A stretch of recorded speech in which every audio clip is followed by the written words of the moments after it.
हरे कृष्णा। जय श्रील प्रभुपाद की जय।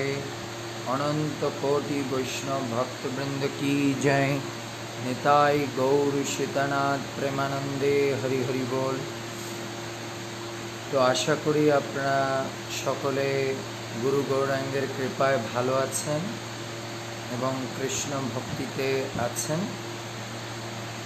ओम अज्ञानतिमिरान्धस्य ज्ञानाञ्जनशलाकया चक्षुरुन्मीलितं येन तस्मै श्रीगुरुवे नमः।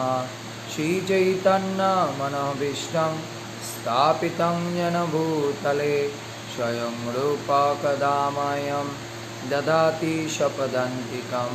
वन्देऽहं श्रीगुरुरा श्रीयुतापदकमलं श्रीगुरुना वैष्णवं च श्रीरूपं साग्रजातं सहगण रघुनाथान्वितं तं सजीवं साद्वैतं सावधूतं परिजनसहितं कृष्णचैतन्यदेवं श्रीराधा कृष्णपादान् सहगण ललिता श्रीविशाखान्वितं च नमामि विष्णुपादाय कृष्णप्रेष्ठाय भूतले श्रीमाते जयपताका स्वामिनीति नामिने।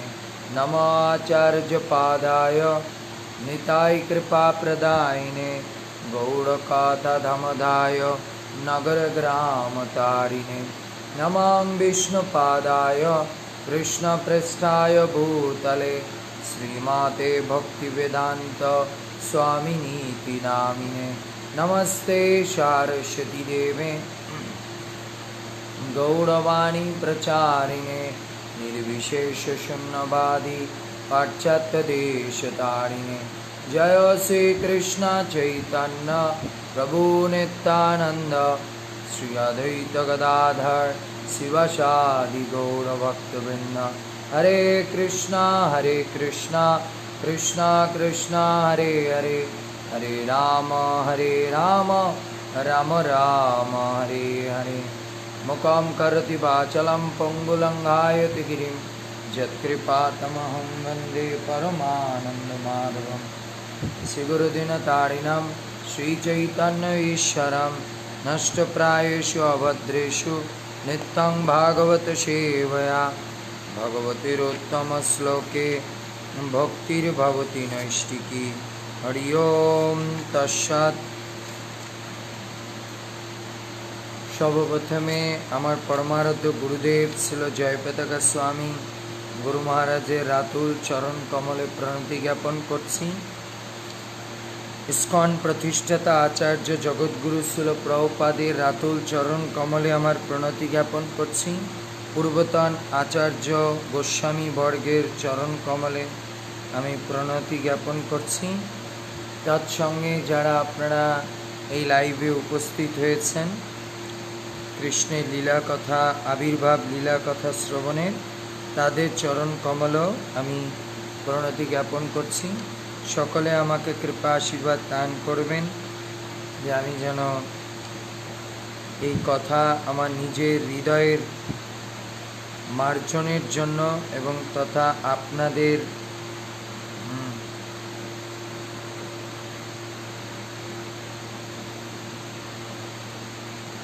आपनादेर भक्तिते आरो सामने निये जाओयार जन्य आमरा एई कथा आलोचना करते पारी।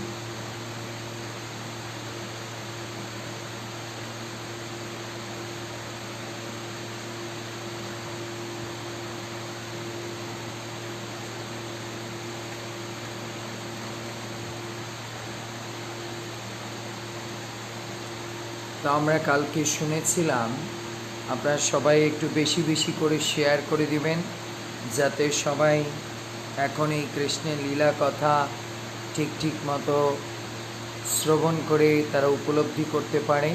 भगवान श्रीकृष्णेर आविर्भावेर जे मुख्य उद्देश्य ताई ना आमरा भगवान श्रीकृष्णेर आविर्भावेर जे लीला कथा आमरा आस्वादन करছি। गत क्लासे आमरा प्रथम आलोचना करेছি आमादेर गत क्लासे आलोचित হয়েছে যে ভগবান শ্রীকৃষ্ণের আবির্ভাব কথা কেন শ্রবণ করা উচিত, এটা শ্রবণ করলে আমাদের কি হবে, এবং পরীক্ষিত মহারাজ কী জন্য এই ভগবানের আবির্ভাব কথা জানতে চেয়েছেন এবং এই কথা শ্রবণের ফলশ্রুতি কী।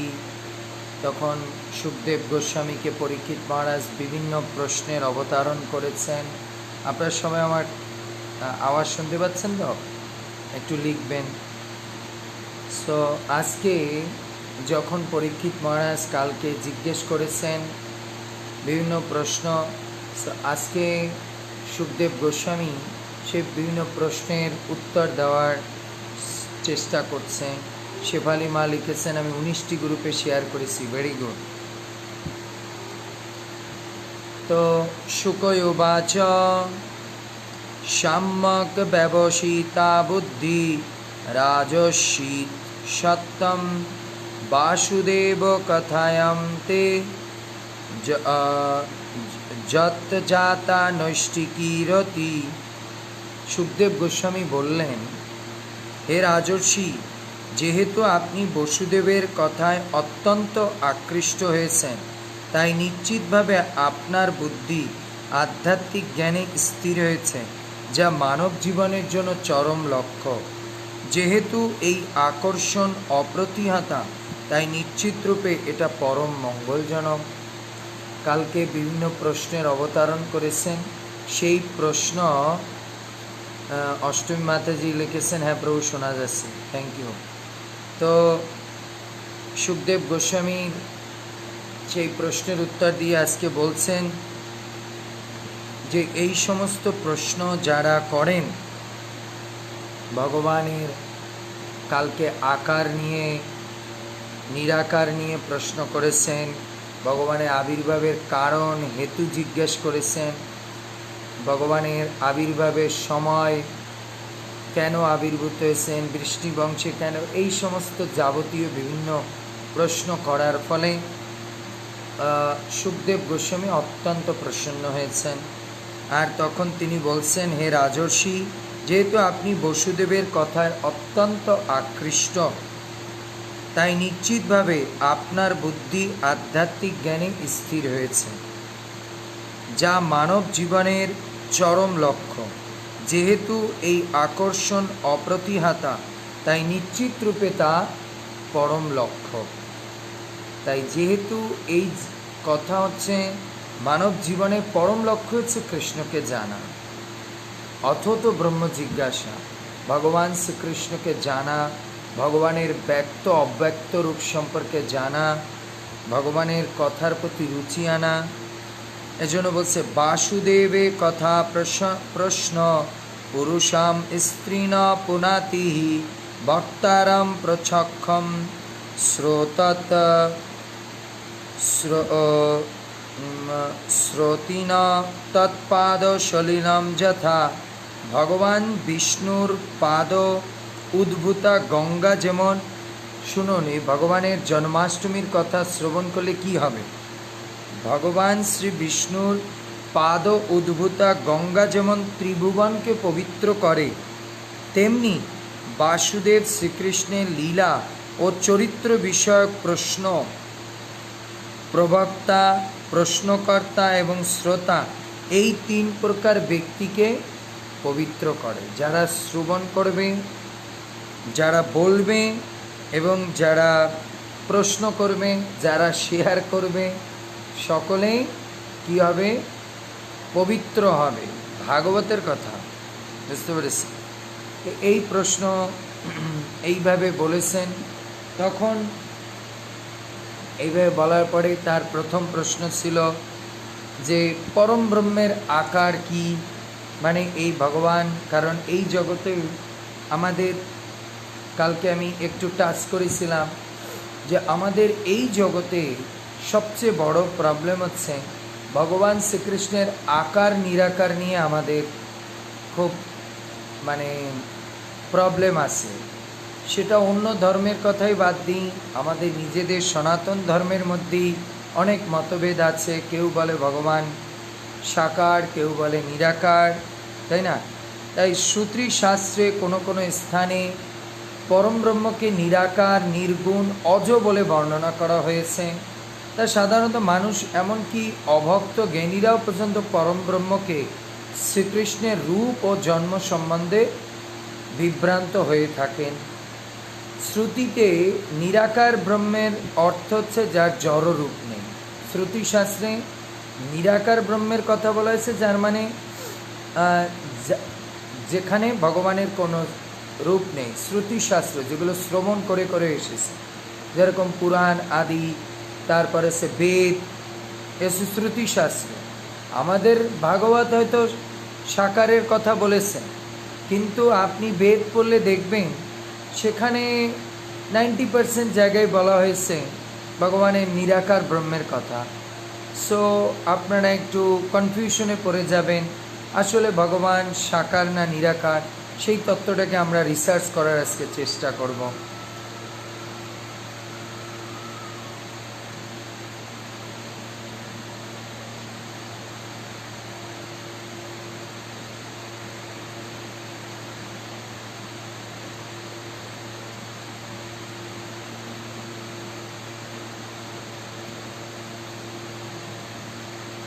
সেই তত্ত্বটাকে আজকে আমরা রিসার্চ করার চেষ্টা করব। সবাই একটু বেশি বেশি শেয়ার করে দিয়েন।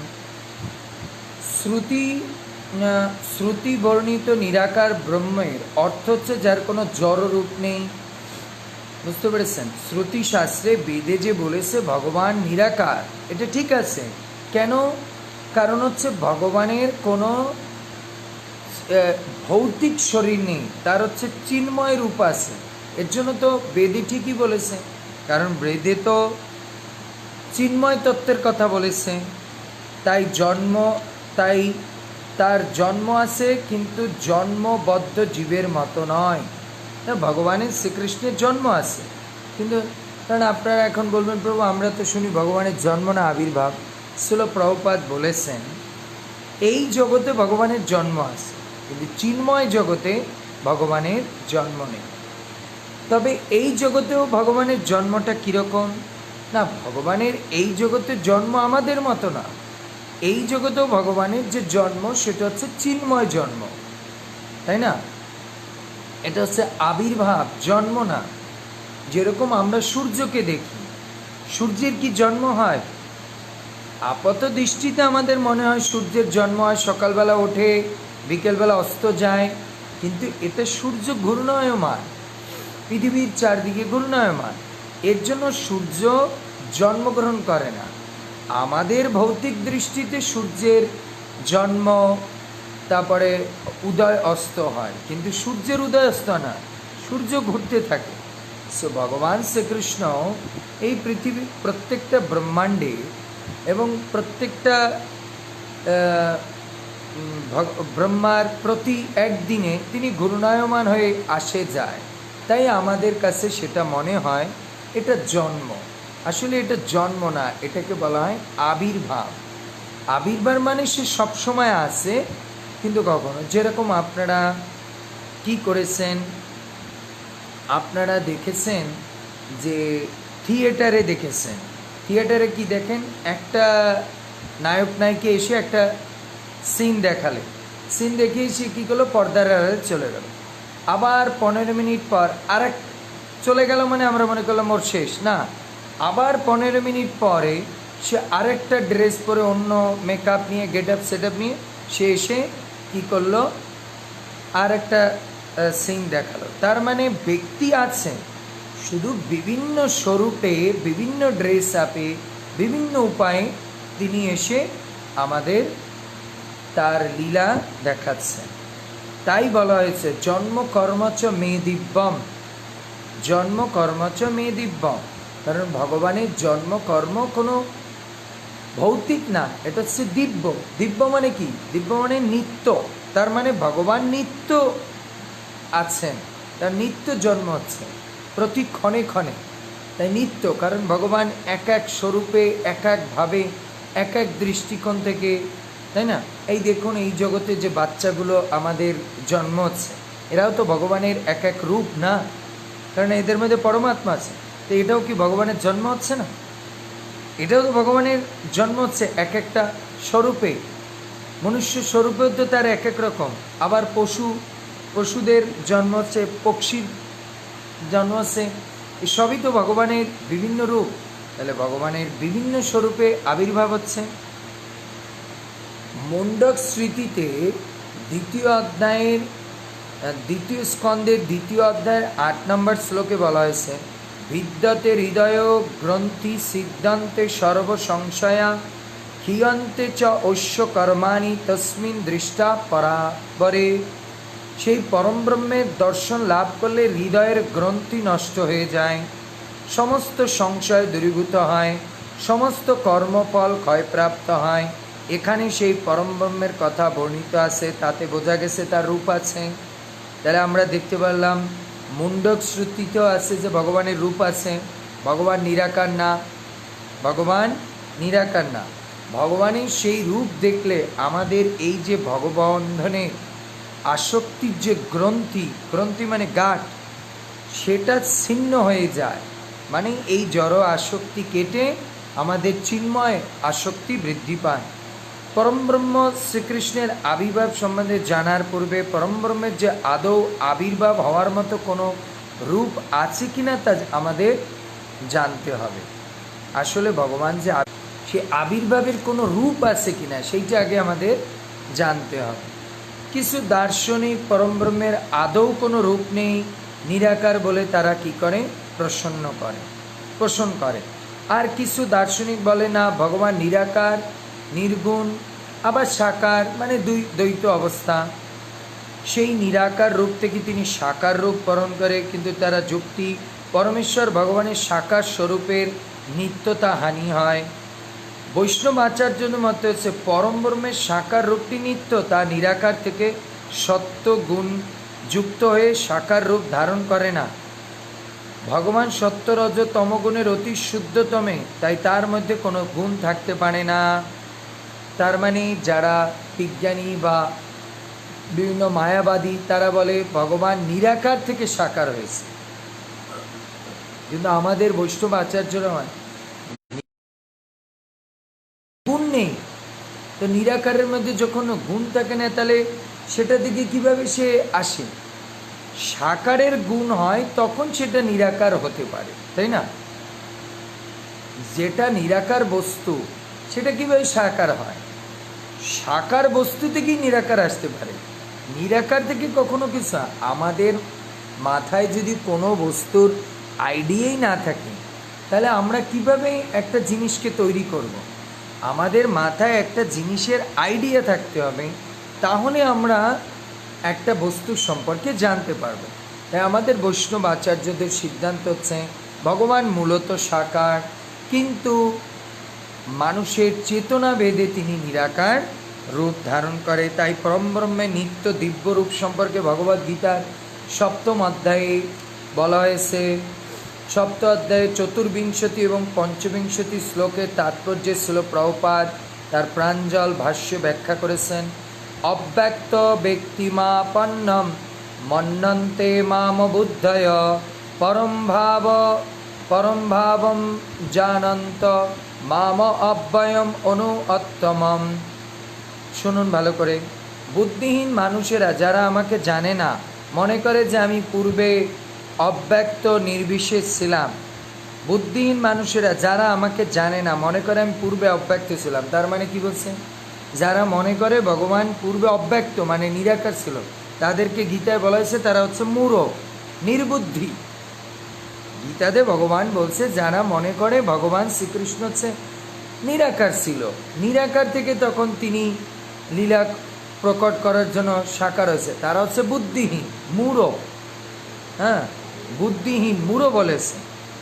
তাদের অজ্ঞতার ফলে তারা আমার অব্যয় সর্বত্র পরম ভাব সম্বন্ধে অবগত নয়, তাই তারা হচ্ছে মূঢ়, বুদ্ধিহীন।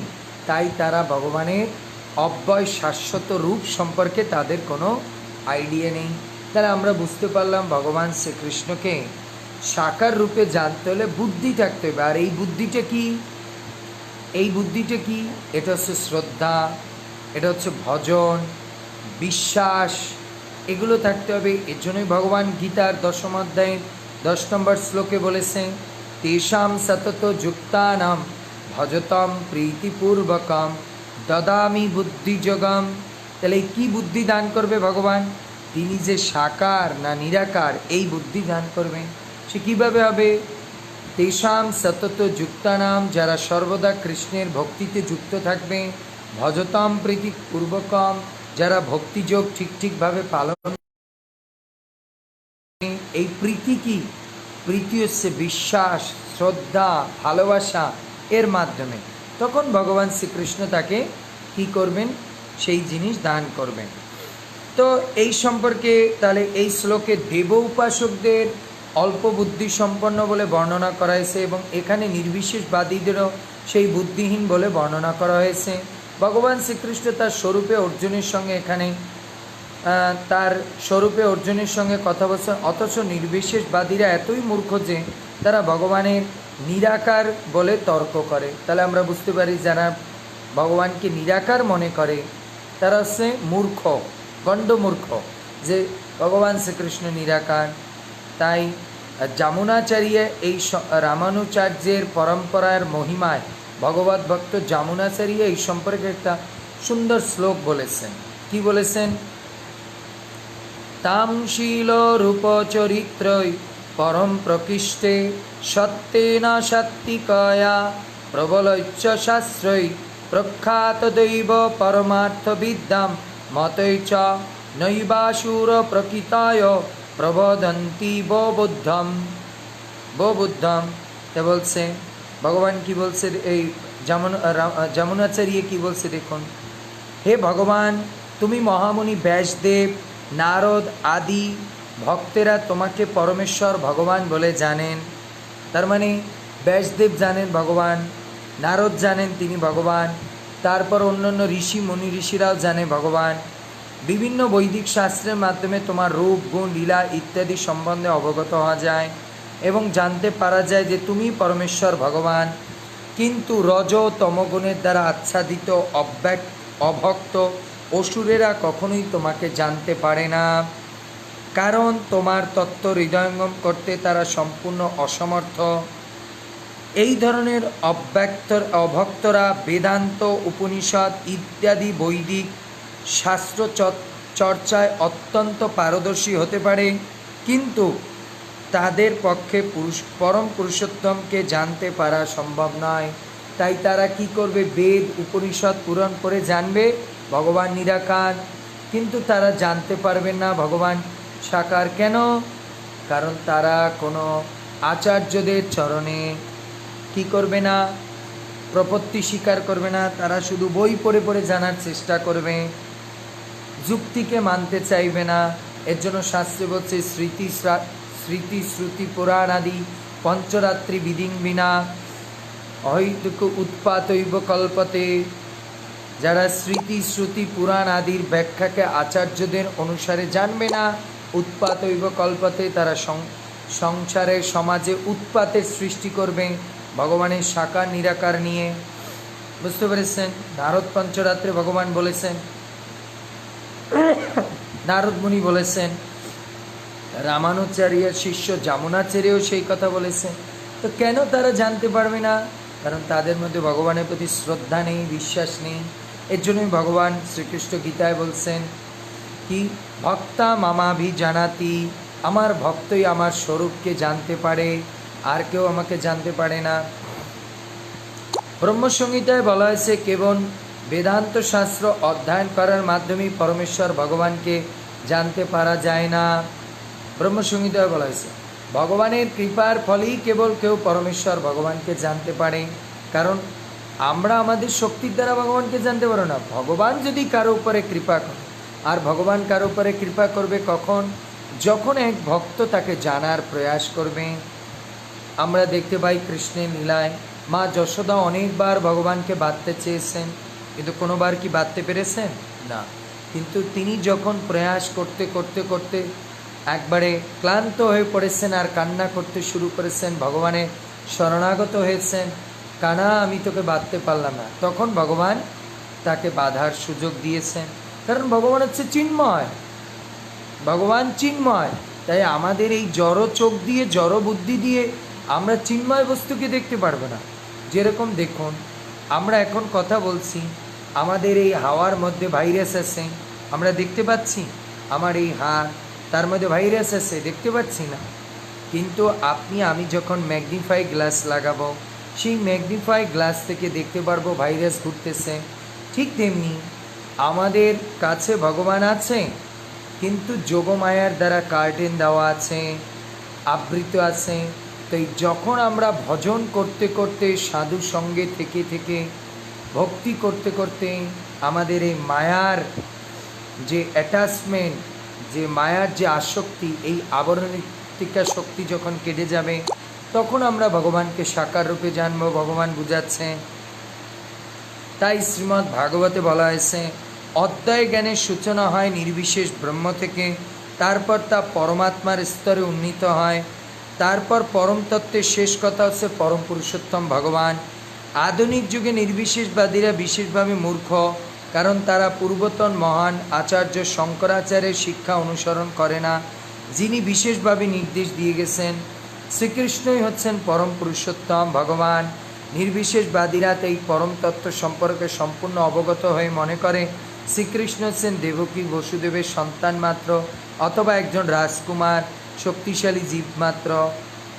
এর জন্য শঙ্করাচার্য কি বলছেন, ভজ গোবিন্দম ভজ গোবিন্দম ভজ গোবিন্দম মূঢ় মতে। হে মূঢ়, তোরা ভজ গোবিন্দ ভজ গোবিন্দ ভজ গোবিন্দ মূঢ় মতে। হে মূঢ়, তিনিও বলেছেন, আরে গাধা মূর্খ, তোরা গোবিন্দের ভজনা কর। তার মানে তিনিও সাকারের উপাসনা বলেছেন। যিনি নির্বিশেষবাদের আচার্য, তিনিও লাস্টে বলে গেছেন সাকারের উপাসনা করতে। এর জন্য গীতায় ভগবান কি বলছেন, গীতায় ভগবান নবম অধ্যায়ের 11 নম্বর শ্লোকে এই ভ্রান্ত ধারণা থেকে নিরসনের জন্য ভগবান কি বলছেন, অবজানন্তি মাং মূঢ়া মানসিনাম তনুমাশ্রিতম। অত্যন্ত মূঢ় লোকগুলি কেবল আমাকে একজন সাধারণ মানুষ বলে মনে করে, আমাকে অবজ্ঞা করে, আমাকে অব্যক্ত বলে জানে। এই সুখদেব গোস্বামী বুঝাচ্ছেন পরীক্ষিতকে, প্রকৃত পক্ষে ভক্তি সহকারে ভগবানের সেবা করলে, কৃষ্ণ ভাবনা অর্জন না করলে কখনোই কৃষ্ণকে উপলব্ধি করা যায় না। কারণ ভগবান হচ্ছে ভক্তির কাঙাল, ভক্তির দ্বারা ভগবানকে উপলব্ধি করা যায়। বুঝতে পেরেছেন? ভক্তির দ্বারা ভগবানকে উপলব্ধি করা যায়, এছাড়া ভগবানের সাকার স্বরূপ বা তাকে উপলব্ধি করা সম্ভব নয়। আপনি একটু বেশি বেশি করে শেয়ার করে দিন। আর এই তত্ত্বকে কিন্তু শুনতে হবে। আমি আগেই বলেছি, ভাগবত বলেছে এই তত্ত্ব যে শ্রবণ করে তার 7 জন্মের পাপ থেকে মুক্ত হবে এবং সে 7 কুলকে উদ্ধার করতে পারবে। তো দশম স্কন্দের 14 অধ্যায়ের 29 নম্বর শ্লোকে প্রতিপন্ন করা হয়েছে কি, সেখানে বলা হয়েছে, অথাপি তে দেব পদাম্বুজায়দ্বয় প্রসাদে প্রসালেশানো গৃহীত এবহি জানাতি তত্ত্বম ভগবন্ন হিম্ন ন চান্নম একোপি চিরম বিচ্ছিন্ন। হে ভগবান, আপনার চরণ কমলের কণামাত্র কৃপা যে লাভ করতে পারেন, সে আপনার মহান পুরুষত্বের উপলব্ধি করতে পারেন। কিন্তু যারা পরম পুরুষ ভগবানকে উপলব্ধির উদ্দেশ্যে কেবল জল্পনা কল্পনা করে, তারা বহু বছর ধরে বেদ অধ্যয়ন করে, উপনিষদ অধ্যয়ন করে থাকলেও আপনাকে জানতে সক্ষম নয়। এ ভাগবত বলেছে দশম স্কন্দের 24 অধ্যায়ের কি, দশম স্কন্দের 24 অধ্যায়ের 29 নম্বর শ্লোকে ভগবান এই কথা বলেছে যে এইভাবে ভগবানকে জানা সম্ভব, এছাড়া সম্ভব না। কি বলছে, আপনাকে কারো পক্ষে জানা সম্ভব নয়। যারা আপনাকে জানার জন্য আপনার চরণে আত্মসমর্পণ করেছে, তাই অন্য অন্য ধর্মে বলে ভগবান নিরাকার, কিন্তু তারা তো নিরাকার চিন্তা করে এর জন্য। কিন্তু তারা যদি সাকার জানার চেষ্টা করে, তাহলে তো হচ্ছে না সাকার জানবে। একটা বস্তু যদি আপনি না দেখেছেন, না জেনেছেন, তা আপনি তো জানেনই না সেটা সাকার না নিরাকার। তাই তারা হচ্ছে গাধা নাম্বার 1, মূর্খ নাম্বার 1। এর জন্য গীতায় কি বলেছে, অবজানন্তি মাং মূঢ়া। তারা হচ্ছে তনুমাশ্রিতম মানুষিনম তনুমাশ্রিতম, তারা মানুষের মধ্যে সবচেয়ে বড় নিকৃষ্ট, সবচেয়ে বড় মূর্খ বোকা, যারা আমাকে সাধারণ একজন মানুষ মনে করে, যারা আমাকে নিরাকার মনে করে, যারা আমাকে অব্যক্ত মনে করে, তারা হচ্ছে সবচেয়ে বড় মূর্খ। এর জন্য ভগবান বলেছেন, হ্যাঁ, তাকে জানতে হলে অবশ্যই ভক্তিযোগের পন্থা অবলম্বন করতে হবে। হরে কৃষ্ণ কৃষ্ণ কৃষ্ণ হরে হরে, হরে রাম রাম রাম হরে হরে, এই মহামন্ত্র জপ করতে হবে। এই মহামন্ত্র কীর্তন করার মাধ্যমে ভক্তিযোগ অনুশীলন শুরু করে সম্পূর্ণভাবে কৃষ্ণ ভাবনাময় মগ্ন হলে পরেই পরম পুরুষোত্তমকে জানা যায়। নির্বিশেষ অভক্তরা মনে করে যে শ্রীকৃষ্ণের দেহ জড় পদার্থ দিয়ে তৈরি, তার বিগ্রহ লীলা সব মায়া। এই ধরনের নির্বিশেষবাদীদের বলা হয় মায়াবাদী। তারা পরম তত্ত্ব সম্পর্কে সম্পূর্ণ মানে অজ্ঞ। তাই তারা মনে করে ভগবানের দেহ হচ্ছে কি, হচ্ছে এই জড় ম্যাটেরিয়ালস দিয়ে তৈরি, পঞ্চভৌতিক জিনিস দিয়ে, ক্ষিতি অপতেজ মরুদ্বম এই দিয়ে। কিন্তু না, ভগবানের শরীর তিন বস্তু দিয়ে তৈরি। সেটা কি? সৎ, চিৎ এবং আনন্দময়। এই তিনটা ম্যাটেরিয়াল দিয়ে ভগবানের রূপ তৈরি। বোঝা গেল? সৎ, চিৎ এবং আনন্দময় এই তিনটা রূপ দিয়ে হচ্ছে এক মিনিট।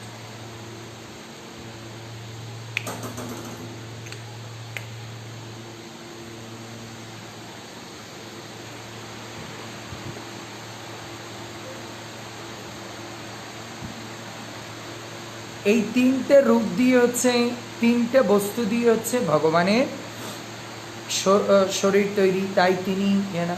আর একটা জিনিস চিন্তা করুন, ভগবান যদি এই জড় বস্তু দিয়ে তৈরি হতো, তাহলে তো ভগবানকে আমরা সব জায়গায় 16 বছর দেখি, ভগবানকে 16 বছর দেখি। ভগবানের কোনো তো দেখি না যে দাড়ি দুড়ি হয়ে গেছে, চামড়া কুচকে গেছে, তাই না? চোখ ভিতরে ঢুকে গেছে, ভগবানের ডায়েরি হয়ে চাপা ভেঙে গেছে, এরকম কোনো ফটো আছে না। বোঝা গেল? তাই আমাদের এই সমাজে যে সমস্ত ব্যক্তিরা ভগবান বলে, অনেকে বলে বিভিন্ন সম্প্রদায় অনুকূল ঠাকুর ভগবান, লোকনাথ বাবা বলো ভগবান, হরিচাঁদ ঠাকুর ভগবান, এরা সবাই মরেছে, বৃদ্ধ হয়েছে, চাপা ভেঙে গেছে। তো ভগবানের এরকম আছে নাকি? এগুলো হচ্ছে মূঢ় ব্যক্তি, তারা মানুষকে ভগবান বানিয়ে দেয়। তাই ভগবদ্গীতার 7ম অধ্যায়, কখন মানুষ এই রকম অবস্থায় পতিত হয়? ভগবদ্গীতার 7ম অধ্যায়ের 20 নম্বর শ্লোকে ভগবান বলেছেন কি, কামস্তত্ত্বরিত জ্ঞানা প্রপদ্যন্তে অন্য দেবতা।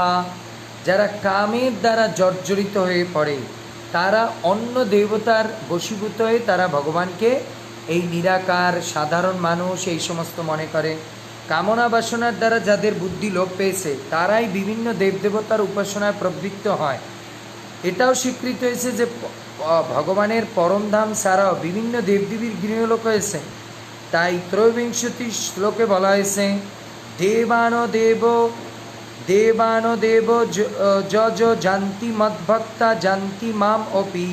দেবদেবীর উপাসকরা দেবদেবীর বিভিন্ন লোকে যায়, আর ভগবানের উপাসকরা ভগবানের কাছে যায়। তা আমরা বুঝতে পারলাম। তাই অদ্বৈতবাদীদের মতবাদ হচ্ছে কি, পরম তত্ত্ব নিরাকার, তার রূপ কেবলমাত্র আরোপণ মাত্র, তা ভ্রান্ত বলে প্রমাণিত হয়। এখানে স্পষ্টভাবে বুঝতে পারা যায় যে পরম তত্ত্বের সবিশেষ রূপ আরোপিত নয়। ভগবদ্গীতা থেকে আমরা স্পষ্ট বুঝতে পারি দেবদেবী বা ভগবানের রূপ একই সঙ্গে বিদ্যমান, কিন্তু ভগবান সচ্চিদানন্দময় আর দেবদেবী তারা সচ্চিদানন্দময় নয়।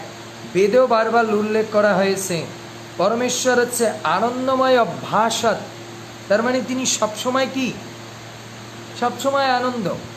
বুঝতে পেরেছেন?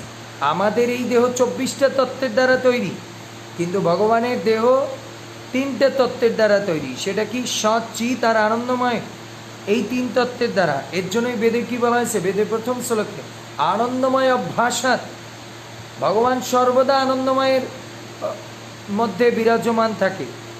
দেখে ভগবানকে দেখি যে কোনো কাটনাকাটি করেছে কোথাও না। তাই গীতাতে ভগবান বলেছেন যদিও তিনি অজ তবুও তিনি আবির্ভূত হন। ভগবান যদিও অজ, তার কোনো জন্ম নেই, তিনি তবুও আবির্ভূত হন।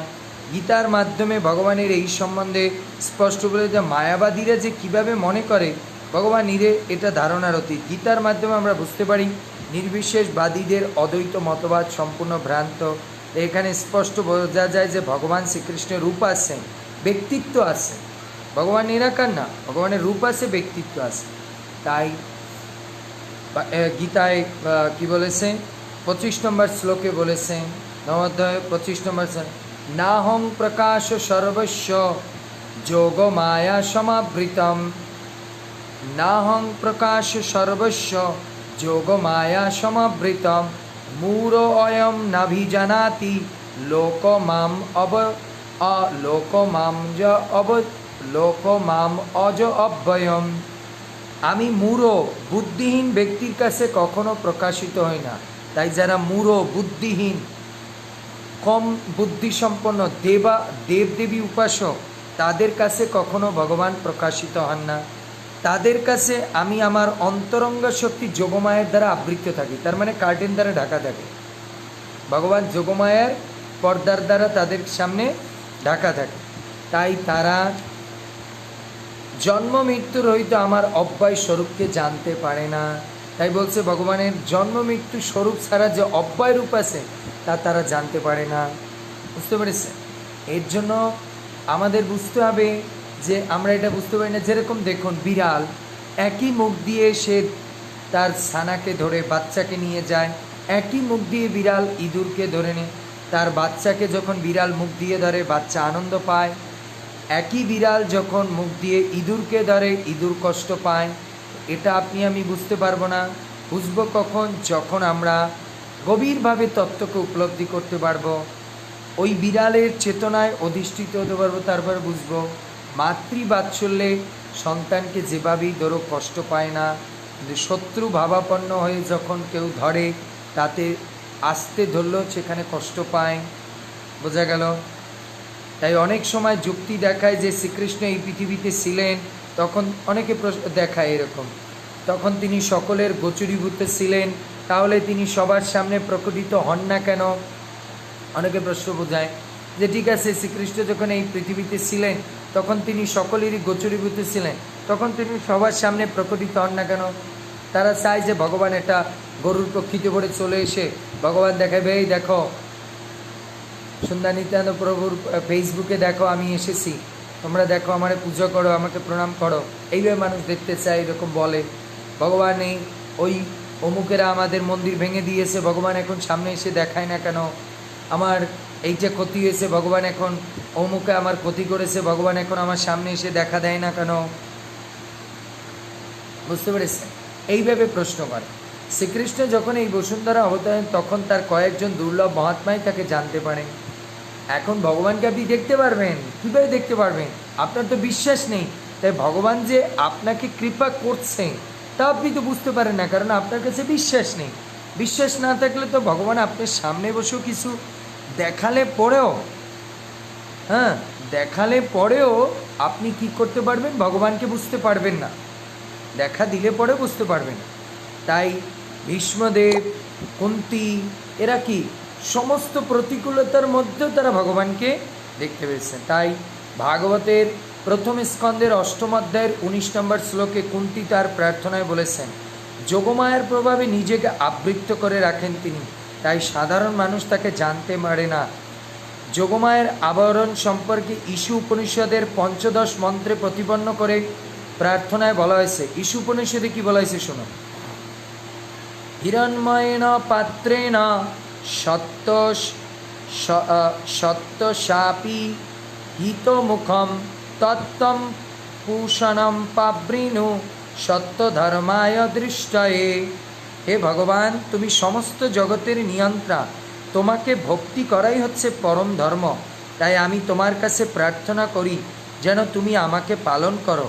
তোমার অপ্রাকৃত রূপ যোগমায়ের দ্বারা আচ্ছাদিত। দেখুন ঈশু উপনিষদও বলেছে, ব্রহ্মজ্যোতি তোমার অন্তরঙ্গ শক্তির আবরণ, কৃপা করে তুমি তোমার এই জ্যোতির্ময় আবরণকে উন্মোচিত করে তোমার সচ্চিদানন্দময় বিগ্রহ দান করো। ভগবানের সচ্চিদানন্দময় বিগ্রহ নিত্য শক্তি ব্রহ্মজ্যোতির দ্বারা আচ্ছাদিত, তাই অল্প বুদ্ধি সম্পন্ন ব্যক্তিরা কখনো নির্বিশেষ ব্রহ্মকে ভগবানকে তারা দেখতে পায় না। তাই ভাগবতমের দশম স্কন্ধের 14 অধ্যায়ের 7 নম্বর শ্লোকে বলেছেন, সেটা কি, ব্রহ্মা তার প্রার্থনায় বলেছেন কি, হে পুরুষোত্তম ভগবান, হে পরমাত্মা, হে সমস্ত রহস্যের স্বামী, এই জগতে তোমার শক্তি ও লীলাকে কে হিসাব করতে পারে? তুমি সর্বদাই তোমার অনন্ত শক্তির বিস্তার করছ, তাই কেউ তোমাকে বুঝতে পারছে না। বিদ্বান বৈজ্ঞানিকেরা পণ্ডিতেরা পর্যন্ত তোমাকে বুঝতে পারে না। অন্যান্য গ্রহের সমস্ত অনুপারমাণু হিসাব করতে পারলেও তবুও তোমার শক্তিকে তারা হিসাব করতে পারে না। তাই তুমি সকলের কাছে বিদ্যমান, তাই তুমি সকলের সামনে বিদ্যমান নন। পরমেশ্বর ভগবান শ্রীকৃষ্ণ কেবল অজয় নন, তিনি অব্যয়, অক্ষয়, সচ্চিদানন্দময় এবং সমস্ত শক্তির অব্যয় অক্ষর ব্রহ্ম। তিনি হচ্ছেন ভগবানের সচ্চিদাময় স্বরূপ, ঈশ্বর পরম কৃষ্ণ এবং ব্রহ্মসংহিতা বলা হয়েছে, দেখুন, ঈশ্বর পরম কৃষ্ণ সচ্চিদানন্দময় বিগ্রহ অনাদিরাদি গোবিন্দ সর্বকারণ কারণম। ভগবান কি? ঈশ্বর পরম কৃষ্ণ। ঈশ্বরকে পরম পুরুষোত্তম ভগবান শ্রীকৃষ্ণ, ঈশ্বর পরম কৃষ্ণ। এই পৃথিবীর প্রথম শ্রেষ্ঠ জীব সে হচ্ছে ব্রহ্মা। সে প্রথমে কাকে দেখেছে? আমরা নয়, এখন মানুষ দেখি। সে তো দেখবে ভগবানকে। সে দেখে কি বলছে? ঈশ্বর পরম কৃষ্ণ সচ্চিদানন্দময় বিগ্রহ, তার সচ্চিত এবং আনন্দময় বিগ্রহ কি স্বরূপ আছেন। অনাদির আদি গোবিন্দ সর্বকারণ কারণম, তিনি সব কিছুর আদি এবং সব কিছুর কারণ। তাহলে আমরা এর থেকে বুঝতে পারি যে ভগবান সর্বদাই আছেন। ভগবান অজ, তার কোনো জন্ম হয় না, তিনি আছেন। কিন্তু আমরা কি করি? এই এক বিশেষ দিনে মনে করি ভগবান। যেরকম দেখুন, আজকে যদি ভগবান এই জন্মাষ্টমী না করতেন, তাহলে কি আমরা এই ভগবানের সম্পর্কে এই কথা আলোচনা করতাম না? তাহলে আমরা জানতাম না ভগবান আছে। তাই ভগবানের জন্মাষ্টমী কেন পালন করি, আবির্ভাব কেন পালন করি? যদি আপনারা বলেন যে ভগবান অজ, জন্ম নেই, এ পালন করি এই জন্য ভগবান বিশেষ বিশেষ দিন তার আবির্ভাবে রেখেছেন। কেন না, ভগবান আবির্ভাব রেখেছে এই কারণে যাতে ওই দিন ভগবানকে বিশেষভাবে স্মরণ করে তার স্বরূপকে ভালোভাবে উপলব্ধি করার চেষ্টা করি। এর জন্য ভগবান এই আবির্ভাব তিথি উৎসব মানানো হয়। কিন্তু তা না হলে তিনি সর্বদাই কি? নিত্য, তিনি সর্বদাই আমাদের কাছে আছেন, তার কোনো জন্ম নেই, তিনি অজ। এবার ভগবানের আবির্ভাব তত্ত্ব। পরম করুণাময় ভগবান শ্রীকৃষ্ণ, যিনি তার চিন্ময় নিত্য ধামে অবস্থান করেন, বদ্ধজীবদের করুণা এবং ভক্তদের আনন্দ প্রদান করার জন্য তিনি ধরাধামে অবতীর্ণ হয়। সো ভগবানের আবির্ভাব তত্ত্ব সম্পর্কে আমরা যদি গীতায় পড়ি, তাহলে প্রথমেই আমাদের সেই শ্লোকটা আসবে মনে, কি? পরিত্রাণায় সাধুনাং বিনাশায় চ দুষ্কৃতম ধর্ম সংস্থাপনার্থায় সম্ভবামি যুগে যুগে। সো আমাদের ভগবদ গীতা অনুসারে আমরা জানি ভগবান শ্রীকৃষ্ণ তিনটা কারণে আসে। পরিত্রাণায় সাধুনাং, বিনাশায় চ দুষ্কৃতম, দুষ্কৃতকারীদের বিনাশ করতেন, আর ধর্ম সংস্থাপনা করতেন।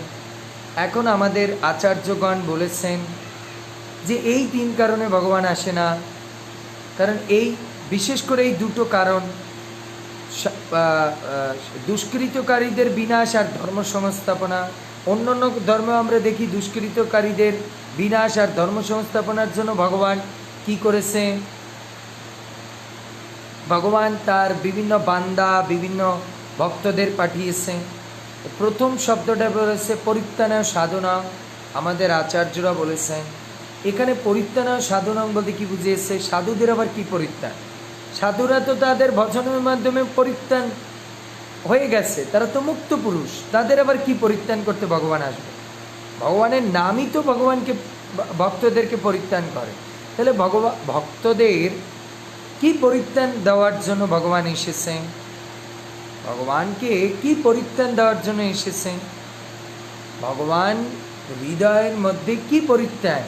ভগবান হৃদয়ের মধ্যে প্রেম ভক্তি দান করে তারকে পরিত্যাগ। আর এই জগতের মানুষ যে ভক্তি করছে না, এই দেখে যে ভক্ত কষ্ট পাচ্ছে, এই থেকে মুক্তি দান করার জন্য ভগবান আসছে। আমরা শুনি সেটা। তো এই ধরাধামে ভগবান অবতীর্ণ আবির্ভাব বলা হয়েছে। পরম ব্রহ্মের জন্ম সাধারণত জীবের মতো নয়, দিব্য জন্ম কর্মাচ মে দিব্যাম। স্বীয় শুদ্ধ সাত্ত্বিক প্রকৃতি অধিষ্ঠান করে বিশুদ্ধ উজ্জ্বল সত্য মূর্তিতে স্বেচ্ছায় অবতীর্ণ হন। সম্ভবামী আত্মমায়া, ভগবান নিজেই আত্মমায়া, তিনি নিজের মায়া শক্তিকে নিয়ে সম্ভবামী নিজেই নিজেকে আবির্ভূত বলেন। তাই তিনি কখনোই অব্যক্ত হলেও সর্বদা তিনি ব্যক্ত। নিত্য অব্যক্ত ওপি ভগবান নিঃসতে নিজ শক্তি তামৃতে পরমাত্মানম ক পশ্যেত অমিতম প্রভুম। অর্থাৎ সেই অব্যক্ত ভগবান তার নিজ শক্তির দ্বারাই নিজেকে স্ব ইচ্ছায় ব্যক্ত করেন। তার স্বপ্রকাশিত শক্তি তাকে লোক লোচনের গোচরীভূত করে থাকেন। সেই শক্তি হচ্ছেন যোগমায়া শক্তি। নাহং প্রকাশ সর্বস্ব যোগমায়া সমাবৃতম। বুঝতে পেরেছেন? তিনি হচ্ছেন কখনোই কারো কাছে প্রকাশিত হন না, যোগমায়ার দ্বারা আবৃত থাকেন। তবে যারা ভগবানের প্রতি বিশ্বাস ভক্তি শ্রদ্ধার দ্বারা তাকে ভক্তি করেন, তখন তিনি তার কাছে প্রকাশিত হন, তখন তিনি তার কাছে প্রকাশ। তাই যোগমায়া হচ্ছেন একই বৃত্তি, তার স্বীয় স্বরূপকে আবৃত ও প্রকাশিত করে। তো যোগমায়ের দুইটা কাজ। যাকে মনে করে যে এর মধ্যে ভক্তি শ্রদ্ধা নেই, মূঢ়, তার কাছে আবৃত করে। আর যার কাছে মনে করে একে দর্শন করানো দরকার, এর ভক্তি আছে, তার কাছে সে কার্টেন খুলে দিয়ে দর্শন দেয়। বুঝতে পেরেছি? তাই শ্রীমদ্ ভাগবতমের 3য় স্কন্ধের 2য় অধ্যায়ের 12 নম্বর শ্লোকে ভগবান বলেছেন, যৎ মত্ত লীলৌকৈকম সযোগ মায়া বলম দর্শয়তা গৃহীতম। অর্থাৎ শ্রীকৃষ্ণ তার যোগমায়া শক্তি দর্শন করানোর জন্য মত্ত লীলার উপযুক্ত যোগী রূপটি প্রকটিত করেন। তাহলে ভগবান কি রূপে প্রকটিত হন? যোগমায়া যাতে আমাদেরকে দর্শন করাতে পারে, এইরকম একটা বেশভূষা রূপ নিয়ে তিনি আমাদের কাছে অব্যক্ত একটা রূপ নিয়ে তিনি কি করেন? আমাদের কাছে রূপ নিয়ে আসেন। তাই যোগমায়া যখন মনে করেন একে দেখানো দরকার, তাকে দেখায়। যোগমায়া যখন দেখে এর মধ্যে ভক্তি শ্রদ্ধা নেই, তখন তাকে দেখান না। তাই যোগমায়া চৈতন্য চরিতামৃতে এর জন্য বলেছেন কি, যোগমায়া চিৎশক্তি বিশুদ্ধ সত্য পরিণতি, তার শক্তি লোকে দেখাইতে এই রূপ রতন ভক্তগণের গুরুধন প্রকট কইলা নিত্যলীলা হইতে। ভগবান আবির্ভাব যে দিব্য ত্রিগুণাতীত, সাধারণ মানুষের মতো নয়। যোগমায়া চিৎশক্তি বিশুদ্ধ সত্য পরিণতি, তার শক্তি লোকে দেখাইতে তিনি এই যোগমায়ের দ্বারা আবৃত হইয়া আসেন। তো এই জন্য ভগবানের আবির্ভাব যে দিব্য ত্রিগুণাতীত, তা সাধারণ মানুষের মতো নয়। তাই ভগবদ্ গীতার 4th অধ্যায় 6ষ্ঠ এবং 9ম শ্লোকের অনুবাদে প্রভুপাদের তাৎপর্যে এটা সুস্পষ্ট করে দিয়েছেন। এর জন্য ভগবান শ্লোকে বলেছেন কি, গীতাতে, অজ ওপি সন্ন অব্যয়ম আত্মা ভূতানীশ্বরম নিশ্বর ওপি শন প্রকৃতিম স অধিষ্ঠায় সম্ভবম আত্মমায়া। যদিও আমি জন্মরহিত, আমার চিন্ময় দেহ অব্যয়, এবং যদিও আমি সর্বভূতের ঈশ্বর, তবুও আমার অন্তরঙ্গ শক্তিকে আশ্রয় করে আমি স্বীয় মায়ার দ্বারা আমার আদি চিন্ময় রূপে যুগে যুগে অবতীর্ণ হই। ভগবান যুগে যুগে অবতীর্ণ হয় চিন্ময় স্বরূপকে নিয়ে, তার আদি স্বরূপকে নিয়ে যোগমায়ের দ্বারা আবৃত হয়ে তিনি এই জগতে তিনি আবির্ভূত হন। ভগবান এখানে তার আবির্ভাবের বৈশিষ্ট্য বর্ণনা করেছেন। যদিও তিনি সাধারণ মানুষের আবির্ভূত হন, তবু তার বহু পূর্বজন্মের সমস্ত ঘটনা মনে থাকে। সাধারণ মানুষ কয়েক ঘন্টা আগে কি হয়েছে, কি খেয়েছে, কিছু মনে থাকে না, কিন্তু ভগবান সচ্চিত আনন্দময়, তাই তিনি কি করেছেন না করেছেন সব কিছু তার মনে থাকে, সব ঘটনাবলী তার কাছে সব মনের মধ্যে রেকর্ড আছে, বুঝতে পেরেছে? তাই জন্ম কর্মচ মে দিব্যম, তাই গীতার নবম অধ্যায়ে শ্লোকে বলা হয়েছে জন্ম কর্মচ মে দিব্যম যো ব্যক্তি তত্ত্বত ত্যক্তা দেহম পুনর্জন্ম নৈতি মামেতি অর্জুন। তাই আমার জন্মকর্ম কোনো সাধারণ না।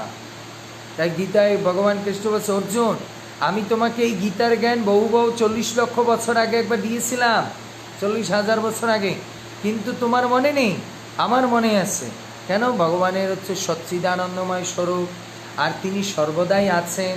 শুধু কার্টেন খুলে কখনো দেখা দেন, আবার যেরকম সূর্যের অবস্থা, সূর্য একবার যখন কি বলে পৃথিবীর ওই পারে চলে যান তখন আর দেখা যায় না, আবার ঘুরতে ঘুরতে যখন এই পারে আসে তখন দেখা যায়, আবার ঘুরতে ঘুরতে যখন ওই পারে চলে যান দেখা যায় না, আবার ঘুরতে ঘুরতে যখন এই পারে আসে দেখা যায়। তো এইভাবে, তাই এর জন্য ভগবান এমনকি শ্বেতেশ্বর উপনিষদও 3 অধ্যায় 8 নম্বর শ্লোকে বলেছে কি, তমেব বিদিত্তাত্মা তমেব বিদিত্তা অতি মৃত্যুমেতি নান্যৎ পন্থা বিদ্যতে অয়নাম। পরমেশ্বর ভগবানকে জানবার ফলেই জন্ম মৃত্যুর বন্ধন থেকে মুক্ত হওয়া যায়, এছাড়া কোনো পথ নেই।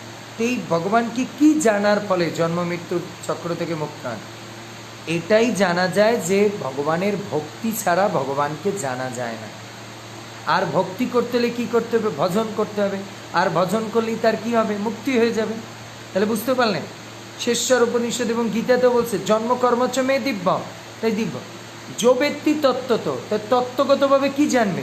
যে ভগবানের চরণে প্রপত্তি স্বীকার না করলে, ভগবানের ভজন সাধন না করলে, ভগবানকে বিশ্বাস না করলে, ভগবানের অনুষ্ঠান আদি, ভগবানের বিগ্রহ একে বিশ্বাস না করলে, ভগবানের নিয়ম নীতিকে বিশ্বাস না করলে সে কোনোদিন ভগবানকে জানতে পারবে না, মায়ের মধ্যে ঘুরতে থাকবে। আর যখন সে ভগবানকে জানবে না, তাহলে পুনরূপী জনরম পুনরূপী মনোরম পুনরূপী জননী জঠরে এর মধ্যে ঘুরতে থাকবে। বোঝা গেল? তাই যখন কেউ জানবে এই তত্ত্বকে, আর তখন সে কি জানবে? ভক্তিতেই ভগবান। যখন আমি ভক্তি করব এবং ভগবানের নাম করব, ভগবানের নিয়ম নীতিকে ফলো করব, জপ করব, একাদশী করব, 4 নিয়ম পালন করব, প্রসাদ পাব, সাধুসঙ্গ করব, বৈদিক জীবনযাপন করব, তখন সে ভগবানকে জানতে পারবে। আর এই জেনে এই প্রসেস যখন সে ফলো করবে, তার মাধ্যমে সে মায়ার বন্ধন থেকে মুক্ত হবে। আর মায়ের বন্ধন থেকে মুক্ত হলেই সে কি? সে ভগবানের ধামে যেতে পারবে। তো এটাই হচ্ছে, এর জন্য বলছে পরমেশ্বর ভগবানকে জানার ফলে জন্ম মৃত্যুর থেকে মুক্ত হওয়া যায়, এছাড়া কোনো পথ নেই। তাহলে এর জন্য ভগবানকে জানা যাবে। যখন কৃষ্ণকে জানবো যে তার চরণে আত্মসমর্পণ ছাড়া তাকে জানা যাবে না, এইটা যখন জীব জানবে তখনই জীব কী হয়ে যাবে? এই জন্ম থেকে মুক্তি লাভ করে সে ভগবত ধামে যাবে। কারণ ভগবান শ্রীকৃষ্ণকে জানা যায় না, সে তমগুণের দ্বারা আচ্ছাদিত, সে তমগুণের দ্বারা আচ্ছাদিত, তার পক্ষে জড়বন্ধন থেকে, কারণ ভগবান শ্রীকৃষ্ণকে যে জানে না সে তমগুণের দ্বারা আচ্ছাদিত, তাই তার পক্ষে জড়বন্ধন থেকে মুক্ত হওয়া সম্ভব। মধুর বোতল চাটলে কি মধুর স্বাদ পাওয়া যায়? মধুর বোতলের সিপি খুলে তারপরে মধু মুখে নিয়ে স্বাদ আস্বাদন করতে হবে। তাই আমরা বাইরে থেকে কল্পনা জল্পনা করলে হবে, চাটাচাটি করলে হবে? সিপি খুলে তারপরে মুখে মধু নিয়ে আস্বাদন। তাই শ্রীকৃষ্ণকে না জেনে গীতা সঠিক পরম্পরায় রচিত গীতা ভাগবত, মানে এই সমাজে এই যে আজকাল একজন শঙ্করবাদী একটা ছেলে একটা ইউটিউবে কি সেরেছে প্রভুপাদের গীতার খালি ভক্তি ভক্তি ভক্তি ভক্তির কথা, বুদ্ধিযোগ জ্ঞানযোগ সব জায়গায় প্রভুপাদ ভক্তি ভক্তি লিখেছেন। তাহলে বুঝতে হবে এ হচ্ছে মায়া অপৃত। গীতার যে মূল ব্যাখ্যাটা কি? ভক্তিকে জানতে বলেছে। সে বলছে বুদ্ধিতে প্রভুপাদ কেন ভক্তি বলছে, জ্ঞানে কেন প্রভুপাদ ভক্তির কথা বলছে, ওখানে জ্ঞানই জানাবে, বুদ্ধিতে বুদ্ধিই জানাবে। তাহলে বুঝতে পেরেছেন? কারণ সে মায়া অপহৃত জ্ঞান, সে মায়া অপহৃত। তার যে আচার্য শঙ্করাচার্য, সেও লাস্টে কি লিখে গেছে? ভজ গোবিন্দ ভজ গোবিন্দ ভজ গোবিন্দ মুড়ো মতে। হে মুড়ো, যা করেছিস সেগুলো এখন বাদ দে, ওগুলো কিছু সত্য না। গোবিন্দের ভজনা করা, সাকার উপাসনা করাটাই হচ্ছে পরম। তাই এই বোকা ছেলে মূর্খ পেয়েছে একটা কম্পিউটার, 2-4টা ভিডিও বানাতে জানে, এর জন্য ভিডিও করে দিয়েছে। ও প্রভুপাদের তাৎপর্যে ভুল ব্যাখ্যা করা শুরু করেছে, বলছে প্রভুপাদ ভুল ব্যাখ্যা করেছে। আরে প্রভুপাদ যদি ভুল ব্যাখ্যা করে, তাহলে এই পৃথিবীতে এত ডাক্তার, ইঞ্জিনিয়ার, বিজ্ঞানী, এত সন্ত মহাত্মা এই পড়ে পড়ে হচ্ছে কিভাবে? যদি ভুল ব্যাখ্যা হয়, ভগবান কি ভুল জিনিস দিয়ে কোনোদিন বড় ইয়ে করবে? তাহলে একটু মূর্খ, ওর তো 2-4টে লাইক শেয়ার পাওয়ার জন্য এইগুলো করেছে। বোকা বোকা, বুঝতে হবে ভগবদ গীতার মূল তত্ত্বটা কি। মূল তত্ত্বটা হচ্ছে ভক্তি, ভক্তি শিখানো। আর ভক্তি মানে কি? ভক্তি শব্দের হচ্ছে জড় কর্মকে ছেড়ে দিয়ে আধ্যাত্মিক কর্মে যুক্ত হওয়া, ভগবানের চরণে আত্মসমর্পণ করে কর্ম করা, এটাই ভক্তি। তো গীতার মধ্যে তো ভগবান সব অধ্যায় এই কথাটাই বুঝিয়েছে। তো প্রভুপাদ তো ঘুরিয়ে ফিরিয়ে আমাদের ওই কথাটাই বুঝেছে, বেশি খিচুড়ি না বুঝে প্রভুপাদ ডাইরেক্ট বলছে খালি ভক্তি করো, ভক্তি করো, এটাই হচ্ছে মেন। আর ভক্তি করতে কী হবে? গুরুর চরণে আত্মসমর্পণ হতে হবে। ওই ছেলেটা বলছে গুরুর চরণে আত্মসমর্পণ হতে বলে তারা, বলে মূর্খ, তাই না? মূর্খ। ও বলছে এই টাকলুরা, এইসব মানে আজে বাজে শব্দ। ওই ছেলেটাকে বুঝতে হবে, আমাদের মাথায় চুল নেই আমরা বুঝছি, তোর মাথায় তো চুল থেকেও তুই বুঝতে পারছিস না। হ্যাঁ, আমার মনে হয় তোর মাথার চুলগুলো তোর পুষ্টি টেনে নিয়েছে। আমাকে একটা ভক্ত লিখেছে, প্রভু ও যে ভক্তদেরকে টাকলু বলছে, আমার মনে হয় যে ওর শেক করা উচিত, কারণ কি ওর মাথার চুল হয়তো ওর পুষ্টি টেনে নিয়েছে মাথা থেকে, এর জন্য ওকে শেক করাই দিলে, মাথা মুন্ডন করে দিলে ওর বুদ্ধি আসবে। বুঝতে পেরেছে? এই সমস্ত মায়া অপরিত জ্ঞানা লোক এই সমস্ত করতে থাকে। তাই ভগবানের অহেতুকী কৃপা না লাভ করা পর্যন্ত অহংকারে মত্ত হইয়া নিতাই পদ পাশরিয়া অসত্যরে সত্য বলি মানে। তাই তারা কি করে? অহংকারে মত্ত হয়ে যায়। আর যারা করে অসত্য, সেটাকে সত্য বলে মানে, ভগবানকে জানতে পারে না। তাই মানুষের কর্তব্য হচ্ছে সুদৃঢ় বিশ্বাস এবং তত্ত্বজ্ঞান সম্পন্ন হয়ে সদ্গুরুর কাছ থেকে এই তত্ত্বজ্ঞানকে জেনে ভালোভাবে উপলব্ধি করে শাস্ত্রের মাধ্যমে কৃষ্ণ তত্ত্ব অনুশীলন করে পরমার্থ সাধন করা এবং ভগবানকে সাকার রূপে জেনে তাকে সেবা করা এবং ভগবানের নিরাকার রূপকেও জানা দরকার। তো ভগবানের আবির্ভাবের দুটো কারণ। তাই এবার আমরা বুঝতে পারলাম যে ভগবান মূলত সাকার, কিন্তু তিনি নিরাকার হন কেন? নিরাকার হন কেন? কখনো কখনো সেই ব্যক্তিকে দাঁড় করানোর জন্য, বোঝানোর জন্য নিরাকার। যেরকম মা বাচ্চাকে যখন হাঁটতে শেখায়, তো প্রথমে কি করে? হাত ধরে হাঁটায়। হাঁটতে হাঁটতে কি করে? 2-4 কদম হাঁটার পরে হাত ছেড়ে দিয়ে কি হয়ে যায়? ছেড়ে দেয়। ছেড়ে দিলে বাচ্চা পড়ে যায়, আর বাচ্চা পড়ে গেলে কান্না করে। তো মনে করে কান্না করলেই তো আমার মা কোলে উঠাবে, এইতে করে তো আমার বাচ্চা শিখতে পারে। তখন মা কি করে? ওই হাঁটতে ছেড়ে দিয়ে সে দরজার মানে পর্দার আড়াল গিয়ে দাঁড়িয়ে। তো বাচ্চা তখন পড়ে আর কান্না করে না। ও তখন এদিক ওদিক তাকিয়ে দেয়, কান্না করবো কী জন্য? মা নেই, বাবা নেই, কেউ আশেপাশে নেই। তখন ও কান্নাও করে না। ও কী করে? তখন ওই চেয়ার টেবিল যা কিছু ধরে, দালান টালান যা কিছু ধরে ওঠার চেষ্টা করে, কান্নাও করে, ওঠারও চেষ্টা করে। আর এইভাবে করে তখন ধরে পড়ে ওই কার্টেনের ওই পাশে যায়। আর তখন মা বলে, এই তো মা, এই তো বাবা, তুমি এই তো শিখেছো, এইভাবে করেই তুমি শিখবে। তাই ভগবান মূলত সাকার, তিনি নিরাকার হন কেন? যাদের শ্রদ্ধা নেই, ভক্তি নেই, সুচিতা নেই, নেই। কোনো কোনো সম্প্রদায় আছে না, বাথরুমে যায়, কোনো কোনো ধর্মের লোকেরা আছে, পায়খানায় যায়, এসে কাপড় চোপড় চেঞ্জ করে না, স্নান করে না। তা তাদের কাছে কি ভগবান সাকার রূপে প্রকট হবে?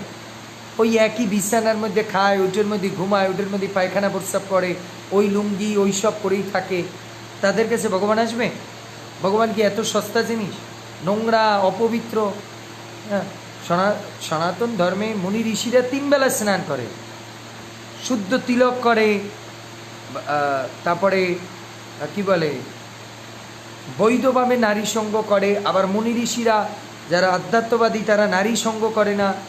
এইসব শুদ্ধ ব্যক্তির কাছে আসবে না, আসবে যারা জঙ্গলির মতো নোংরা অবস্থায় থাকে, তাদের কাছে ভগবান আসবে। তাই তাদের কাছে ভগবান অব্যক্ত রূপে থাকে। এই দেখ আমি আসি, শুধু আমার শব্দের মাধ্যমে তুই পূজা কর, তাই তার সামনে আসে না। যেরকম বাচ্চাটাকে কী করে, অনেক সময় আপনার বাচ্চা, আপনি হয়তো এইমাত্র স্নান করে আসছেন, স্নান করে এসে কী করছেন, বাচ্চাটা এখন বাথরুম করে দিয়েছে, তাই বাচ্চাকে আপনি কী বলেন, দূর থেকে বলেন এই বাথরুমে যা, বাথরুমে যা, যে হাত লাগাও বেটা, পাইপের নিচে দাঁড়াও, সাবান লাগাও, ওয়াশ করো, ইয়ে নাও, দূর থেকে বলে, সামনে যায় না। কারণ মা এইমাত্র পরিষ্কার হয়ে এসেছে, ওর সামনে কীভাবে যায়, এইভাবে এখন ট্যাপ ছেড়ে দাও, শাওয়ারের নিচে দাঁড়াও, এখন চলে আসে, তারপরে আসার পরে ওকে টাওয়াল দিয়ে মুছে। এইভাবে করে ভগবান কোনো কোনো অব্যক্ত ব্যক্তির কাছে, যারা সুচিতা নেই, তাদের কাছে তিনি এইভাবে প্রকর্ষিত হন।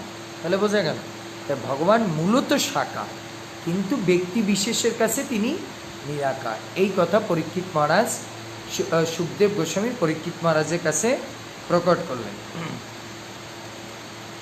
পরীক্ষিত মহারাজের কাছে প্রকট করলেন। এখন আমরা একটু আসি, প্রভু ভগবান এই ধরাধামে তাহলে কবে আবির্ভূত হন, কখন? এখন বোঝা গেল যে ভগবান আবির্ভূত হন, কিন্তু তিনি যোগ মায়ার দ্বারা তার সচ্চিদানন্দময় স্বরূপকে ঢেকে তিনি আবির্ভূত হন। অজ হলেও তিনি আবির্ভূত হন কেন?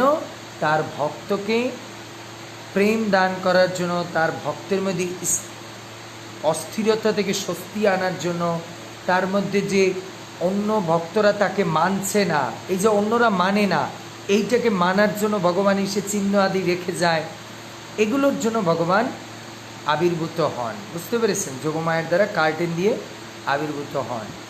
তা এখন প্রশ্ন আসবে, প্রভু শ্রীকৃষ্ণ কখন ধরাধামে অবতীর্ণ হন? এখন এই প্রশ্ন আসবে। এখন তো আমরা জানি ভগবান তিনবার সময় আবির্ভূত হন, পরিত্রাণায় সাধুনাম বিনাশায় দুষ্কৃতম ধর্ম সংস্থাপনায় ধায়। এখন আপনি বলবেন পরিত্রাণায় সাধন, যুগে যুগে আমি অবতীর্ণ। এখন আপনি বলবেন প্রভু যুগে যুগে তো অবতীর্ণ হন না। আমরা যারা ইস্কন ভক্ত তারা জানি, যারা একটু শাস্ত্রগ্রন্থ পড়েছে তারা জানে ভগবান যুগে যুগে অবতীর্ণ হন, আর সবাই জানে ভগবান যুগে যুগে অবতীর্ণ হন। ভগবান যুগে যুগে অবতীর্ণ হন না, ভগবান যুগে যুগে তার বিভিন্ন অবতারে অবতীর্ণ হন, কিন্তু ভগবান যুগে যুগে অবতীর্ণ হন না তার চিন্ময় স্বরূপ নিয়ে, কিন্তু তার অবতারেরা প্রতি যুগে যুগে অবতীর্ণ হন বিভিন্ন রূপ নিয়ে, বিভিন্ন কার্যকে সম্পাদন করার জন্য, বিভিন্ন কার্যকে সম্পাদন করার জন্য। এখন সেই তত্ত্বকে আমরা ব্যাখ্যা করি। ভগবান শ্রীকৃষ্ণ স্বয়ং প্রতি যুগে অবতীর্ণ হন না, তার বিভিন্ন অবতারগণ, লীলা অবতার, পুরুষ অবতার, যুগ অবতার, মন্বন্তর অবতার, এইরকম বিভিন্ন অবতারে ৬ প্রকার যে অবতার আছে, সেই অবতারে ভগবান কী হন? অবতীর্ণ। তিনি ভগবান কি করেন? তাহলে ভগবান কখন আবির্ভূত হন? প্রভু তার স্বয়ং সচ্চিদানন্দময় দ্বিভুজ মুরলীধর গোলক বিহারী স্বরূপে তিনি কি কখন অবতীর্ণ হন?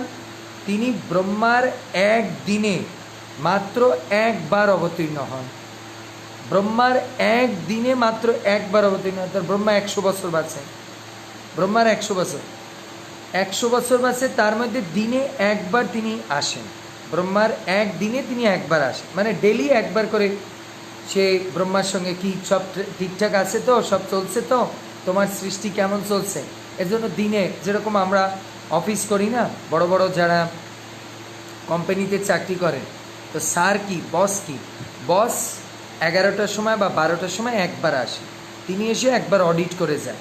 তো আর ম্যানেজাররা, তারপর সুপারভাইজাররা সারাদিন থাকে, তাই না, তারা বারবার আসে, কিন্তু উনি ১ ঘন্টার জন্য একবার অফিসে আসে, এসে একবার সব ঠিকঠাক চলতে তো, কোনো সাইন আপ, কোনো পেপারে সাইন করতে হবে, কোনো চেকে সাইন করতে, উনি সাইন টাইন করে চলে যান। আবার আগামীকাল আসে, আবার পরের দিন আসে, আবার পরের দিন আসে, এইভাবে ভগবান ব্রহ্মার প্রতিদিনে একবার আসে, প্রতিদিনে। এখন আমরা শুনি তাহলে ব্রহ্মার একদিন কিভাবে হয় সেইটা আমরা গণনা করি। একদিন কীভাবে? সত্য, ত্রেতা, দাপর, কলি, এই ৪ যুগকে এক দিব্য যুগ বা চতুর্যুগ বলা হয়। চতুর্যুগ, সত্য, ত্রেতা, দাপর, কলি, এই ৪ যুগকে এক দিব্য যুগ বা চতুর্যুগ বলা হয়। ৭১ চতুর্যুগে এক মন্বন্তর হয়। ৭১ চতুর্যুগ হলে পরে এক মন্বন্তর হয়। ১৪ মন্বন্তরে ব্রহ্মার কি হয়? এক দিন হয়। তাহলে বুঝতে পারেন ভগবান কবে আসে? 71 চতুর্যুগে ব্রহ্মার এক কি বলে 71 চতুর্যুগে এক মন্বন্তর হয়। ভালো করে ক্যালকুলেশনটা লিখুন। 71টা চতুর্যুগ গেলে, সত্য তেরটা দাপর করি গেলে একটা মন্বন্তর হয়। আর এই রকম 17টা মন্বন্তরে 14টা মন্বন্তরে পরে 14টা মন্বন্তরে ব্রহ্মার একদিন হয়। তার মানে 14 মন্বন্তরে ভগবান শ্রীকৃষ্ণ এই ব্রহ্মার সঙ্গে একবার দেখা করতেন। 14 মন্বন্তর, বুঝতে পারছেন? তাহলে 71 ইন্টু 14, 71 ইন্টু 14 ইন্টু 4 যুগ, এটা করলে ব্রহ্মার একদিন হয়। বুঝতে পেরেছেন? একদিন হয়। তার মানে এক মন্বন্তর মানে 71 চতুর্যুগ। তাহলে 14 মন্বন্তর ইন্টু 71 চতুর্যুগ, তাহলে প্রায় 1000 চতুর্যুগে একবার ভগবান এই ব্রহ্মার সঙ্গে দেখা করতে আসে।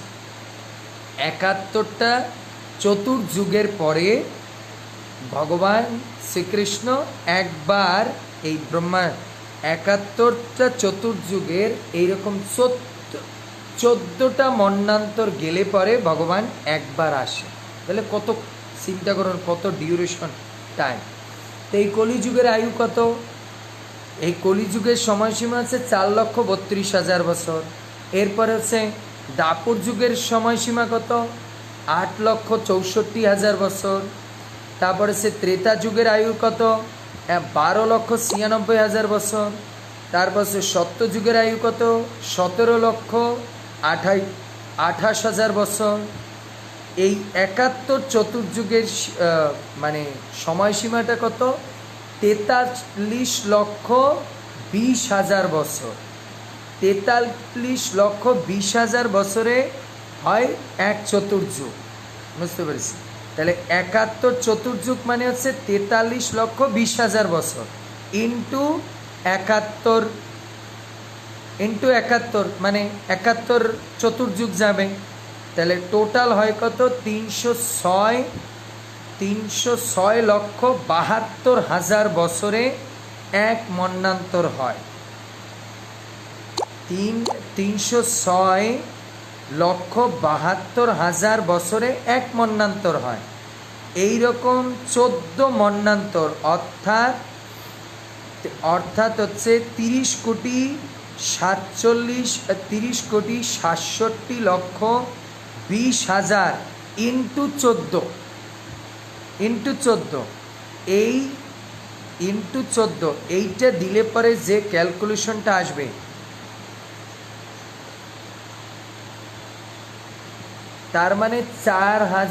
তার মানে 429 কোটি বছর, 429 কোটি 40,80,000 বছরে ব্রহ্মার একদিন হয়। 429 কোটি 40,80,000 বছর পরে ব্রহ্মার একদিন হয়। আর সেই একদিন পরে ভগবান শ্রীকৃষ্ণ এই জগতে আসে। তাই কোনো কোনো স্থানে ব্রহ্মার একদিনে 432 কোটির বছর বলে বর্ণনা করা হয়েছে। আবার আমাদের এই ক্যালকুলেশনও এটা হয়। এই সময়ের মধ্যে স্বয়ং কৃষ্ণ একবার তিনি আসেন। কোনো কোনো স্থানে ব্রহ্মার একদিনে 432 কোটি বছরও বর্ণনা করা হয় কোনো কোনো পুরাণে। তা আমাদের এখানে বলা হয় 429 কোটি 40,80,000 বছরে ব্রহ্মার একদিন হয়। আর সেই একদিনে ভগবান একবার আসেন। ভগবান একবার এসে ব্রহ্মার সঙ্গে মিটিং সিটিং করে যান। এই একদিনে 4,000 এক দিব্য যুগ বা 4,000 চতুর্যুগে প্রায় 4,000 যুগাবতার অবতীর্ণ হয়। তার মানে এর মধ্যে কত অবতার আসে ভগবান, কত অবতার, কত রাম অবতার, কত নরসিংহ অবতার সব আসতে থাকে। কিন্তু ভগবান কিন্তু আসে না, ভগবানের অবতাররা আসে। তাই গীতা বলছে কি যুগে যুগে আমি তো, তার মানে ভগবানের স্বয়ং স্বরূপে আসে না, তার অবতারদের স্বরূপে আসে। তখন তবে শ্রীকৃষ্ণ কোনো মন্বন্তরে তবে শ্রীকৃষ্ণ কোন মন্বন্তরে কোন চতুর্যুগে অবতীর্ণ হন? এখন প্রশ্ন আসবে, প্রভু তাহলে কোন মন্বন্তরে কোন চতুর্যুগে অবতীর্ণ হন? এইটা আপনারা বলবেন। তিনি এই 14টা মন্বন্তর আছে, এই 14টা মন্বন্তর, মন্বন্তর, চাক্ষুষ মন্বন্তর, বৈবস্বত মন্বন্তর, রৈবত মন্বন্তর, এরকম 14টা মন্বন্তর আছে। তো সেই 14টা মন্বন্তরের মধ্যে এখন আধা মন্বন্তর চলেছে, তার মানে এখন সপ্তম মন্বন্তর চলছে। তার মানে এখন আপনারা হিসাব করতে পারেন ব্রহ্মার বয়স এখন কত চলছে? 50 বছর চলছে। কারণ 14টা মন্বন্তর ভগবানের, ব্রহ্মার 100 বছরের মধ্যে আসে, তাহলে ব্রহ্মার এখন বয়স কত? 50 বছর। ব্রহ্মা এখন দাদুর বয়স 50 বছর চলছে, কারণ এখন হচ্ছে বৈবস্বত মন্বন্তর চলছে। তার মানে এটা হচ্ছে সপ্তম মনু, তাহলে 14টা মন্বন্তরের মাঝখানে চলছে। তিনি বৈবস্বত মন্বন্তরের সপ্তম মন্বন্তরের অষ্টবিংশতি চতুর্যুগের মধ্যে, তার মানে 28টা চতুর্যুগে, আপনার সপ্তম মন্বন্তরে যে 71টা চতুর্যুগ আছে তার মধ্যে 28 নম্বর চতুর্যুগে শেষে, 28 নম্বর চতুর্যুগের দাপরের শেষে তিনি অবতীর্ণ হন। ক্লিয়ার? বুঝতে পেরেছেন? 28 নম্বর, 71টা চতুর্যুগের 28 নম্বর চতুর্যুগে যে দাপর যুগ আসে, সেই দাপরের সন্ধিক্ষণে মানে লাস্টে ভগবান এই জগতে অবতীর্ণ হন। এর জন্য চৈতন্য চরিতামৃতের 3য় অধ্যায়ের পরিচ্ছেদের 5 থেকে 10 নম্বর শ্লোকে কি বলছে? পূর্ণ ভগবান কৃষ্ণ ব্রজেন্দ্র কুমার, গোলকে ব্রজের সহ নিত্য বিহার, ব্রহ্মারও একদিনে তিহ একবার, অবতীর্ণ হইয়া করেন প্রকট বিহার। সত্য ত্রেতা দাপর কলি চারু যুগ জানি, সেই 4 যুগে দিব্য এক যুগ মানি। 71 চতুর্যুগে এক মন্বন্তর, 14 মন্বন্তর ব্রহ্মার দিবস ভিতর। বৈবস্বত নাম এই সপ্তম মন্বন্তর, 27 চতুর্যুগে গেলে তাহারও অন্তর। অষ্টবিংশ চতুর্যুগে দাপরেরও শেষে, ব্রজেরও সহিত হয় কৃষ্ণেরও প্রকাশে। তার মানে এই অষ্টবিংশতি চতুর্যুগে ভগবান, শুধু ভগবান আসে না, তার ব্রজধাম, তার সব পার্শ্বদ, তার মা বাবা, তার গিরি গোবর্ধন যমুনা সব কিছু কি বলে, ভগবান সব সেট নিয়ে তিনি আসেন, সব সেট নিয়ে তিনি ভগবান এই জগতে অবতীর্ণ হন। সপার্শ্বদ স্বীয়ধাম সহ অবতারী। তাই আমরা কতটা ধন্য কলিতে আসি না, জাস্ট আমাদের আগের যে দাপর যুগ, সেই যুগে ভগবান এসেছেন, আমাদের আগের দাপের যুগে। আর সেই দাপর যুগের পরে যে কলিযুগ আসে, সেই কলিযুগে মহাবদান্যের অবতার শ্রীমান চৈতন্য মহাপ্রভু আসেন, আর সেই ধন্য কলিতে আমরা অবতীর্ণ হয়েছি। তাহলে আমরা কতটা ভাগ্যবান, কতটা ভাগ্যবান। তাই ভগবান এই জগতে, এখন প্রশ্ন আসবে প্রভু ভগবান এই জগতে, তাহলে বুঝতে পারলেন ভগবান কবে অবতীর্ণ হন এই জগতে, এই ধরাধামে। এবার আসুন, প্রভু ভগবান শ্রীকৃষ্ণ এই জগতে কত বছর প্রকট লীলা করেছেন? এই জগতে ভগবান 125 বছর প্রকট লীলা করেছেন। 125 বছর। এটা কোথায় বলেছে? পঞ্চবিংশতি বর্ষায়ঞ্চ শত বর্ষাধিক ধিকং মুনে, তিষ্ঠন জগম গোলকম পৃথিবীংশং পুরাতন। পুরাণ পুরুষ ভগবান শ্রীকৃষ্ণ 125 বছর এই ধরাধামে অবতরণ করে গোলকে গমন করেছেন। ভগবান শ্রীকৃষ্ণ এই জগতে 125 বছর ছিল। তো বলা হয় ভগবান শ্রীকৃষ্ণ এই বৃন্দাবনে 11 বছর 55 দিন ছিলেন। গোকুলে তিনি, মথুরায় তিনি 13 বছর ছিলেন। আর দ্বারকায় তিনি 100 বছর ছিলেন। তাহলে এদিকে 11 আর কি বলে সরি মথুরায় তিনি 11 বছর 6 মাস ছিলেন, 13 বছর 6 মাস ছিলেন।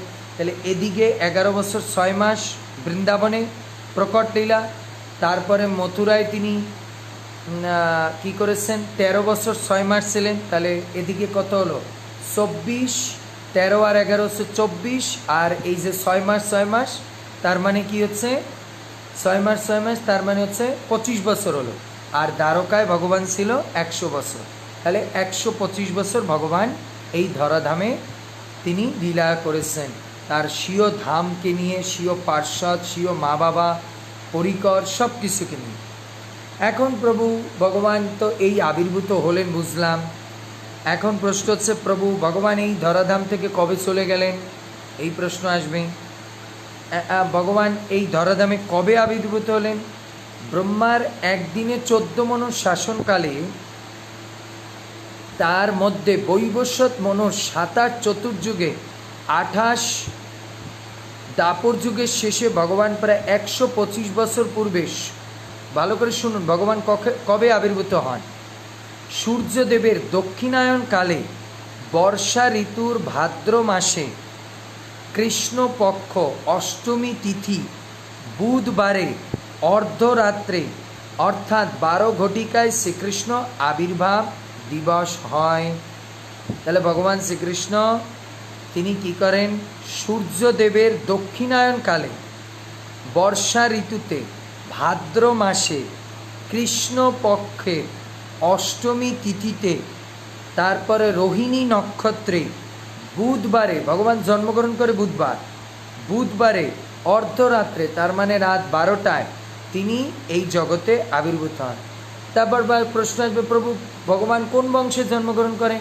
ভগবান চন্দ্র বংশে ভগবান আবির্ভূত হন, হেতু চন্দ্র প্রেয়সী রোহিণী নক্ষত্র সহ পূর্ণরূপে উদিত হন। রোহিণী নক্ষত্র ব্রহ্মার দ্বারা প্রত্যক্ষভাবে পরিচালিত হন। জন্মরহিত ভগবানের আবির্ভাব কাল মতো শুভ সময়ে আকাশে দৃশ্যমান হন। ভগবানের আবির্ভাব সময় অভিজিৎ নক্ষত্র, মহেন্দ্র যোগাদি সর্বসুলক্ষণ যোগ একত্রিত হয়েছিল। তাই গুণরজ এই কোথা থেকে আমি বলছি, এটা হচ্ছে গুণরাজ খান রচিত কৃষ্ণ বিজয় নামক গ্রন্থে, সেখানে শ্রীকৃষ্ণের জন্ম সময় সম্বন্ধে বর্ণনা করেছে, সেইখান থেকে এই কথা আপনাদেরকে বলছি। সেখানে বলা হয়েছে যে তখন সেই মুহূর্তের লগ্নে ভৃগুপুত্র বৃহস্পতি অবস্থান করলেন। বৃষ রাশিতে উচ্চে চন্দ্র, মকর রাশিতে ভূমিসূত, তুলা রাশিতে শনি, কন্যা রাশিতে বুধ এসে অবস্থান করেন। এইভাবে শ্রীকৃষ্ণের আবির্ভাব জেনে সমস্ত শুভ গ্রহ নক্ষত্র প্রকাশিত হয়ে মঙ্গলময় স্থানে অবস্থান করে নিজেকে ধন্য করলেন। ভগবান এই জগতে আবির্ভূত হলেন, তার মানে এগুলো তখন নিজে নিজে আবির্ভূত হয়, এগুলো কখনো আবির্ভূত হয় না। ওই যে বলছি ভগবান সম্ভবামী যুগে, তার মানে নিজে নিজে উনি এগুলো আবির্ভাব করেন। এর জন্য বলা হয়েছে 2 প্রহর রাত্রি হইল চন্দ্রোদয়ের উদয়, লগ্নে আসি গুরু বৈশে ভিগুর তনয়, বৃষে উচ্চ চাঁদ, মকরেরও ভূমিসূত, তুলায় শনি, কন্যায় বুধ, অতি অদ্ভুত, চন্দ্রের ওহরায়ে দেখে ত্রিকুল সময়, শুদ্ধি হেতু দৈত্য, গুরু মিথুনে অর্ধকায়। তাহলে আপনারা বুঝতে পারলেন ভগবান শ্রীকৃষ্ণ কবে আবির্ভূত। এখন আপনাদের প্রশ্ন আসবে প্রভু ভগবান শ্রীকৃষ্ণ এই ধরাধাম থেকে অপ্রকট কবে হন? এই জগৎ থেকে ভগবান তার লীলা কবে কিবারে কখন শেষ করেন? এবার এটাও জানুন, মাঘ মাসের পূর্ণিমা তিথিতে ইহধাম ত্যাগ করে ভগবান এই জগৎ থেকে অন্তর্ধান করেন। মাঘ মাসের পূর্ণিমা তিথিতে শুক্রবারে ভগবান, তাহলে ভগবান জন্মগ্রহণ করে বুধবারে, আর মাঘ মাসের পূর্ণিমা তিথিতে শুক্রবার দিন ভগবান কি করেন? এই জগৎ থেকে অন্তর্ধান হন।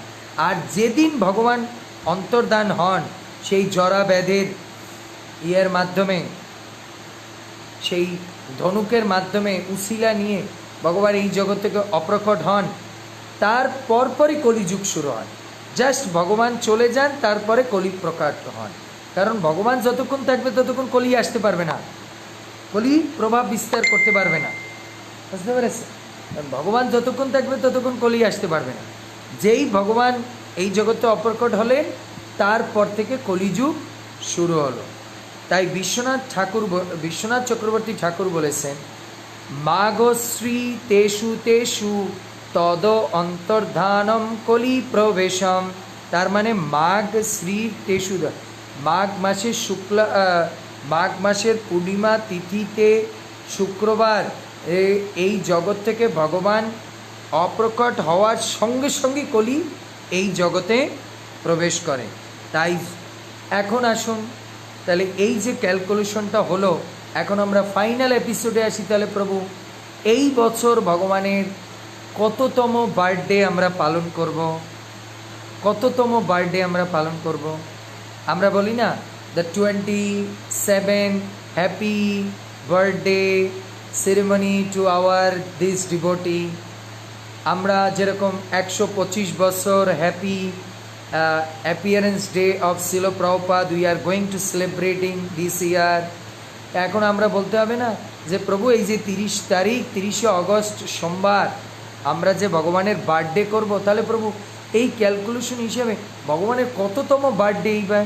এবার একটা খাতা কলম নিন, আমি এটা বলছি, আপনারা হিসাব করুন যে ভগবানের কততম বার্থডে হয়। সো জ্যোতিষ্ক বিজ্ঞানীদের অনুসারে এই ভগবান শ্রীকৃষ্ণ মানে এই কলিযুগের আরম্ভ হয়েছে কবে? যারা জ্যোতিষ বিজ্ঞানী তাদের অনুসারে খ্রিস্টপূর্ব 3101 বিসি, মানে যীশু খ্রিস্টের জন্মের 3101 বছর আগে কলিযুগ শুরু হয়, তাই না? এরপরে যীশু খ্রিস্টের পরে থেকে শুরু করে তাহলে এদিকে গেল কত? 3101 গেল যীশু খ্রিস্টের আগে। আর এখন যীশু খ্রিস্টের আবির্ভাবের পরে এখন সাল চলছে কত? 2021 সাল। তাহলে 3101 যোগ হবে 2021 সাল যোগ করতে হবে। 2021 সাল যোগ করুন, যোগ করবেন। এটা যোগ করলে কত আসবে সেই ক্যালকুলেশন আপনারা করুন, যোগ করবেন। তারপরে তো শ্রীকৃষ্ণের অন্তর্ধানে কলির, তার সঙ্গে এটা তো হলো, এই যে দুটো যোগ করলেন, এখন ভগবান শ্রীকৃষ্ণ এই ধরাধামে এই যে সালটার মধ্যে, এই সালটা তো কলিযুগ শুরু হয়েছে। তাহলে ভগবান এর আগে কি করেছে? কলি তার আগেই তো শেষ হয়েছে না, জাস্ট ভগবান যেদিন চলে গেছে ওই দিন থেকে কলি শুরু হয়। তাহলে তার আগে কি 125 বছর ধরতে হবে। ভগবান এই 125 বছর এই জগতে ছিল। তাহলে 3101 যোগ 2021 প্লাস 125, তাহলে যোগ করলে কত হয়? 5247। রিঙ্কি মাতাজি লিখেছে 5400 না, 5247। 5200। রিঙ্কি শাহ, এটাকে 5000 কীভাবে 427 হয়? 3101 হচ্ছে যীশু খ্রিস্টের আগে, এর সঙ্গে এখন হচ্ছে 2021, তাই না? আপনি একটু যোগ করুন, যোগ করে বলুন কত হয়। এদিকে হয় হচ্ছে কত? 3101 আর হচ্ছে 2000 হচ্ছে 5000 হলো, আর এইদিকে 21 আর 22, তার মানে 5122 হলো, হ্যাঁ না? 5122 হলো যীশু খ্রিস্টের আগে আর পরে বছর গেল। 5122 হলো, তার সঙ্গে 125 বছর যোগ দিন। 125 বছর যোগ দিলে, হ্যাঁ শম্পা মাতাজি লিখেছে 5247। তাহলে ভগবান শ্রীকৃষ্ণ এই জগতে কবে আবির্ভূত হয়েছে? মানে এই বছর ভগবানের কততম বার্থডে? এই বছর ভগবানের 5247তম হ্যাপি অ্যাপিয়ারেন্স ডে। এই ভগবান শ্রীকৃষ্ণের জন্য আমরা একটা শব্দ লাগাতে পারি, সেটা কি? Many many many many many many many happy Returns of the day. আমাদের জন্য এই শব্দটা লেখানো যাবে না যে many many happy Returns of the day. এটা ভগবানের জন্য আমরা এই কথাটা বলতে পারি, যেন happy happy happy many many many many many many many happy Returns of the day. এই দিনটা যেন বারবার ফিরে আসে। তাহলে এই বছর ভগবানের হচ্ছে 5247তম 5247 happy appearance day of Srikrishna this year. The 30 August 30শে জুন সোমবার রোহিণী নক্ষত্র সহ ভগবানের এইবার 5247তম শুভ আবির্ভাব মহোৎসব আপনারা পালন করবেন। তাহলে বোঝা গেল। তাহলে আজকের কথা আমরা কনক্লুশনে এটাই পেলাম। আমরা কি কি আলোচনা করেছি আজকে, যে পরীক্ষিত মহারাজকে সুখদেব গোস্বামী জিজ্ঞেস করেছেন ভগবানের সাকার না নিরাকার, এটা জিজ্ঞেস করেছেন। সাকার উপাসনা কারা করেন, নিরাকার উপাসনা কারা করেন, ভগবান কেন অবতীর্ণ হন, হ্যাঁ, ভগবানের আবির্ভাবের দুটি কারণ, সদারক, এটা একটু আমি কালকে আগামীকাল আলোচনা করবো আর একটু। তো ভগবানের কারণও আলোচনা করলাম, এই জগতে ভগবান কেন অবতীর্ণ হন। এরপরে এর তত্ত্ব বিচার করলাম, কোথায় কোথায় শাস্ত্রে বলেছে ভগবান সাকার স্বরূপই আবির্ভূত হন, ভগবান যে নিরাকার না, এবং ভগবান যে মূলত সাকার তার থেকেই তিনি নিরাকার, এটা তারপরে আমরা জানলাম ভগবান কোন ব্রহ্মার কোন সময় তিনি আবির্ভূত হন, কবে আবির্ভূত হন, কত চতুর্যুগে, কোন তিথিতে, কোন মাসে, কোন নক্ষত্রে, সেটা আমরা, এবং এই বছর ভগবানের কততম আবির্ভাব তিথি উৎসব পালন করছি, এই সমস্ত ডিটেলস আমরা আজকে আলোচনা করলাম। আগামীকাল আমি আলোচনা করব যে একটা বিশেষ টপিকস, যে ভগবান শ্রীকৃষ্ণের আবির্ভাবের হেতু কি। এটা পরীক্ষিত মহারাজ প্রশ্ন হয়, ভগবান কেন আবির্ভূত, কি কারণ, এই যে আবির্ভাবটা হয় এটার কারণটা কি, কী জন্য তার মনে হলো যে আমার আবির্ভূত হতে হবে বা আবির্ভাব হওয়া উচিত, তার হেতুটা কি, এই বিষয়ে কালকে আমরা গভীরভাবে আলোচনা করব। সো ঠিক আছে, সো আজকে এই পর্যন্ত। এখন আমাদের গীতা ভাগবত ক্লাস আমরা 2 মিনিট পরেই শুরু করছি। আপনারা যদি এই লাইভটি ভালো লাগে, এই তত্ত্বটিকে বুঝতে জানাতে চান সবাইকে, সবার কাছে আমি অনুরোধ করব, প্লিজ প্লিজ বেশি করে আপনারা এটাকে শেয়ার করে দিন, যাতে সবাই এই তত্ত্বগুলোকে জানতে পারে। সুতপা মল লিখেছেন, প্রভু অপূর্ব কাহিনী, সুন্দর লেগেছে, অনেক অজানা তত্ত্ব জানতে পারলাম, ভেরি গুড। এছাড়াও আমরা আজকে কি করেছি, রিঙ্কি শাহ এবার লিখে দিয়েছে 3001 যোগ 2021 প্লাস 125 টোটাল হয় 5247। তো আমরা আজকে সকালবেলার সেমিনারে বলেছিলাম ভগবানের জন্ম উৎসব 29 তারিখে পালন করব না 30 তারিখে, সেটার সম্পর্কে আমি বলেছি, এবং গৃহে বসে কিভাবে ভগবানের জন্মোৎসব পালন করব সেটার সম্পর্কে আমি বলেছি, কি মন্ত্রতন্ত্র বলবো সেগুলো আমি বলে দিয়েছি, এবং আমি আরেকটা লেখাও তৈরি করেছি, কালকে দিয়ে দেব, যে সংকল্প মন্ত্রটা কি বলবেন, নিবেদন মন্ত্রটা কি বলবেন, তারপরে সে স্নান মন্ত্রটা কি বলবেন, তারপরে সে পারণের মন্ত্রটা কি বলবেন, পারণের শেষে মন্ত্রটা কি বলবেন, এই সম্পর্কে একটা লেখা তৈরি করছি, এটা আমি দেখি আগামীকাল দিয়ে দেবো। তা আপনারা সকালের যে ক্লাসটা শোনেননি সে শুনে নেবেন রাত্রে, আর প্লিজ ওটাকে বেশি করে শেয়ার করবেন, কারণ অনেকেই জানে 29 তারিখে করবে পঞ্জিকা দেখে, তো সঠিক জিনিসটা জানানো দরকার, তাদেরকে জানিয়ে দেবেন, তারপর তারা যেটা করুক সেটা আমাদের সে না, আমাদের কাজ হচ্ছে তাকে ঠিকটা জানানো, তারপর সে করবে না করবে সেটা তার বিষয়। আমার যে কর্ম আমি করলাম, এখন আপনাদের কর্ম আপনারা করুন, সেটা হচ্ছে আপনারা বেশি করে এগুলোকে শেয়ার করুন, কারণ এই বলতে গেলে অনেক কষ্ট, ক্ষুধা পেয়ে যান, গরম, তারপরে বলছি, তাই আপনারা একটু কী কষ্ট করবেন, শুধু আঙুল দিয়ে একটু বাটন টিপে এটাকে শেয়ার করে দিন।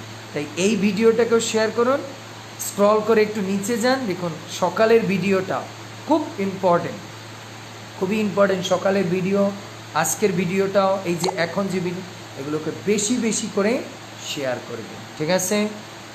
সবাই ভালো থাকুন, সুস্থ থাকুন। হরে কৃষ্ণ কৃষ্ণ কৃষ্ণ হরে হরে, হরে রাম রাম রাম হরে হরে। জয় শিল প্রভুপাদ, জয় গুরু মহারাজ। তো কালকে আবার বিকেল 6টার সময়, ভারতীয় টাইম 6টায়, বাংলাদেশি টাইম 6:30টায় আমি ভগবান শ্রীকৃষ্ণের আবির্ভাবের হেতু কী, কারণটা কি, এই বিষয়ে আমরা তত্ত্বগতভাবে আলোচনা করব। আপনারা সবাই এসে যাবেন। এখন আপনারা জেন না, এখনই আমাদের গীতা ভাগবতের লাইভ শুরু হবে, আপনারা আসুন। হরে কৃষ্ণ, জয় শ্রীল প্রভুপাদ। যারা পরবর্তীতেও শ্রবণ করবেন, প্লিজ এই সমস্ত ভিডিওগুলোকে বেশি বেশি শেয়ার করুন। এগুলো আমাদের ইউটিউবে দিয়ে দেওয়া হবে, সো আপনি ইউটিউব থেকেও এগুলো শুনতে পারবেন, ঠিক আছে? হরে কৃষ্ণ। যদি কেউ পোস্টার ভালো বানাতে পারেন, আমার সঙ্গে একটু কন্ট্যাক্ট করবেন, তাহলে আমাকে একটু, মানে এক হাতে আমার সব কিছু করতে হয়, তো যদি কেউ গ্রাফিক্সের কাজ জানেন আমার সঙ্গে একটু বলবেন, তাহলে সেও একটু কৃষ্ণ সেবায় অংশগ্রহণ করতে পারবে। আমাকে হোয়াটসঅ্যাপে জানাবেন, তাহলে সেও একটু আমার সঙ্গে কৃষ্ণ সেবা করতে পারবে। তাহলে আমি খুব খুশি হব যদি কেউ পারেন। হরে কৃষ্ণ।